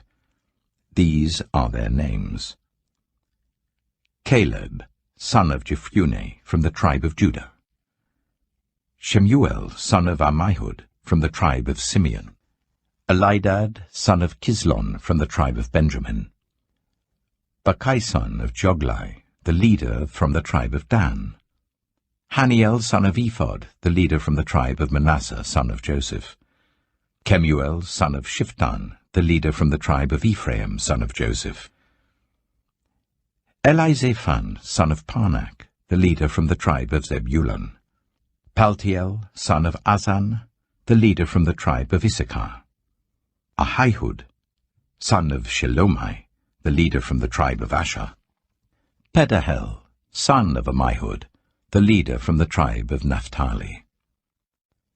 These are the men the Lord commanded to assign the inheritance to the Israelites in the land of Canaan. Numbers chapter 35. On the plains of Moab by the Jordan opposite Jericho, the Lord said to Moses, "Command the Israelites to give the Levites towns to live in from the inheritance the Israelites will possess, and give them pasture lands around the towns. Then they will have towns to live in and pasture lands for the cattle they own and all their other animals. The pasture lands around the towns that you give the Levites will extend 1,000 cubits from the town wall. Outside the town, measure 2,000 cubits on the east side, 2,000 on the south side, 2,000 on the west, and 2,000 on the north, with the town in the center. They will have this area as pasture land for the towns. 6 of the towns you give the Levites will be cities of refuge, to which a person who has killed someone may flee. In addition, give them 42 other towns. In all, you must give the Levites 48 towns, together with their pasture lands. The towns you give the Levites from the land the Israelites possess are to be given in proportion to the inheritance of each tribe. Take many towns from a tribe that has many, but few from one that has few." Then the Lord said to Moses, "Speak to the Israelites, and say to them, when you cross the Jordan into Canaan, select some towns to be your cities of refuge, to which a person who has killed someone accidentally may flee. They will be places of refuge from the avenger, so that anyone accused of murder may not die before they stand trial before the assembly. These 6 towns you give will be your cities of refuge. Give 3 on this side of the Jordan, and 3 in Canaan as cities of refuge. These 6 towns will be a place of refuge for Israelites and for foreigners residing among them, so that anyone who has killed another accidentally can flee there. If anyone strikes someone a fatal blow with an iron object, that person is a murderer. The murderer is to be put to death. Or if anyone is holding a stone and strikes someone a fatal blow with it, that person is a murderer. The murderer is to be put to death. Or if anyone is holding a wooden object and strikes someone a fatal blow with it, that person is a murderer. The murderer is to be put to death. The avenger of blood shall put the murderer to death. When the avenger comes upon the murderer, the avenger shall put the murderer to death. If anyone with malice aforethought pushes another, or throws something at them intentionally so that they die, or if out of enmity one person hits another with their fist so that the other dies, that person is to be put to death. That person is a murderer. The avenger of blood shall put the murderer to death when they meet. But if, without enmity, someone suddenly pushes another, or throws something at them unintentionally, or without seeing them, drops on them a stone heavy enough to kill them and they die, then since that other person was not an enemy and no harm was intended, the assembly must judge between the accused and the avenger of blood according to these regulations. The assembly must protect the one accused of murder from the avenger of blood, and send the accused back to the city of refuge to which they fled. The accused must stay there until the death of the high priest who was anointed with holy oil. But if the accused ever goes outside the limits of the city of refuge to which they fled, and the avenger of blood finds them outside the city, the avenger of blood may kill the accused without being guilty of murder. The accused must stay in the city of refuge until the death of the high priest. Only after the death of the high priest may they return to their own property. This is to have the force of law for you throughout the generations to come, wherever you live. Anyone who kills a person is to be put to death as a murderer only on the testimony of witnesses, but no one is to be put to death on the testimony of only one witness. Do not accept a ransom for the life of a murderer who deserves to die. They are to be put to death. Do not accept a ransom for anyone who has fled to a city of refuge and so allow them to go back and live on their own land before the death of the high priest. Do not pollute the land where you are. Bloodshed pollutes the land, and atonement cannot be made for the land on which blood has been shed, except by the blood of the one who shed it. Do not defile the land where you live and where I dwell, for I, the Lord, dwell among the Israelites. Numbers chapter 36. The family heads of the clan of Gilead, son of Machir, the son of Manasseh, who were from the clans of the descendants of Joseph, came and spoke before Moses and the leaders, the heads of the Israelite families. They said, "When the Lord commanded my Lord to give the land as an inheritance to the Israelites by lot, he ordered you to give the inheritance of our brother Zelophehad to his daughters. Now suppose they marry men from other Israelite tribes, then their inheritance will be taken from our ancestral inheritance and added to that of the tribe they marry into. And so part of the inheritance allotted to us will be taken away. When the year of Jubilee for the Israelites comes, their inheritance will be added to that of the tribe into which they marry, and their property will be taken from the tribal inheritance of our ancestors." Then at the Lord's command Moses gave this order to the Israelites. What the tribe of the descendants of Joseph is saying is right. This is what the Lord commands for Zelophehad's daughters. They may marry anyone they please, as long as they marry within their father's tribal clan. No inheritance in Israel is to pass from one tribe to another, for every Israelite shall keep the tribal inheritance of their ancestors. Every daughter who inherits the land in any Israelite tribe must marry someone in her father's tribal clan, so that every Israelite will possess the inheritance of their ancestors. No inheritance may pass from one tribe to another, for each Israelite tribe is to keep the land it inherits. So Zelophehad's daughters did as the Lord commanded Moses. Zelophehad's daughters, Mahlah, Tirzah, Hoglah, Milcah, and Noah, married their cousins on their father's side. They married within the clans of the descendants of Manasseh son of Joseph, and their inheritance remained in their father's tribe and clan. These are the commands and regulations the Lord gave through Moses to the Israelites on the plains of Moab, by the Jordan, opposite Jericho.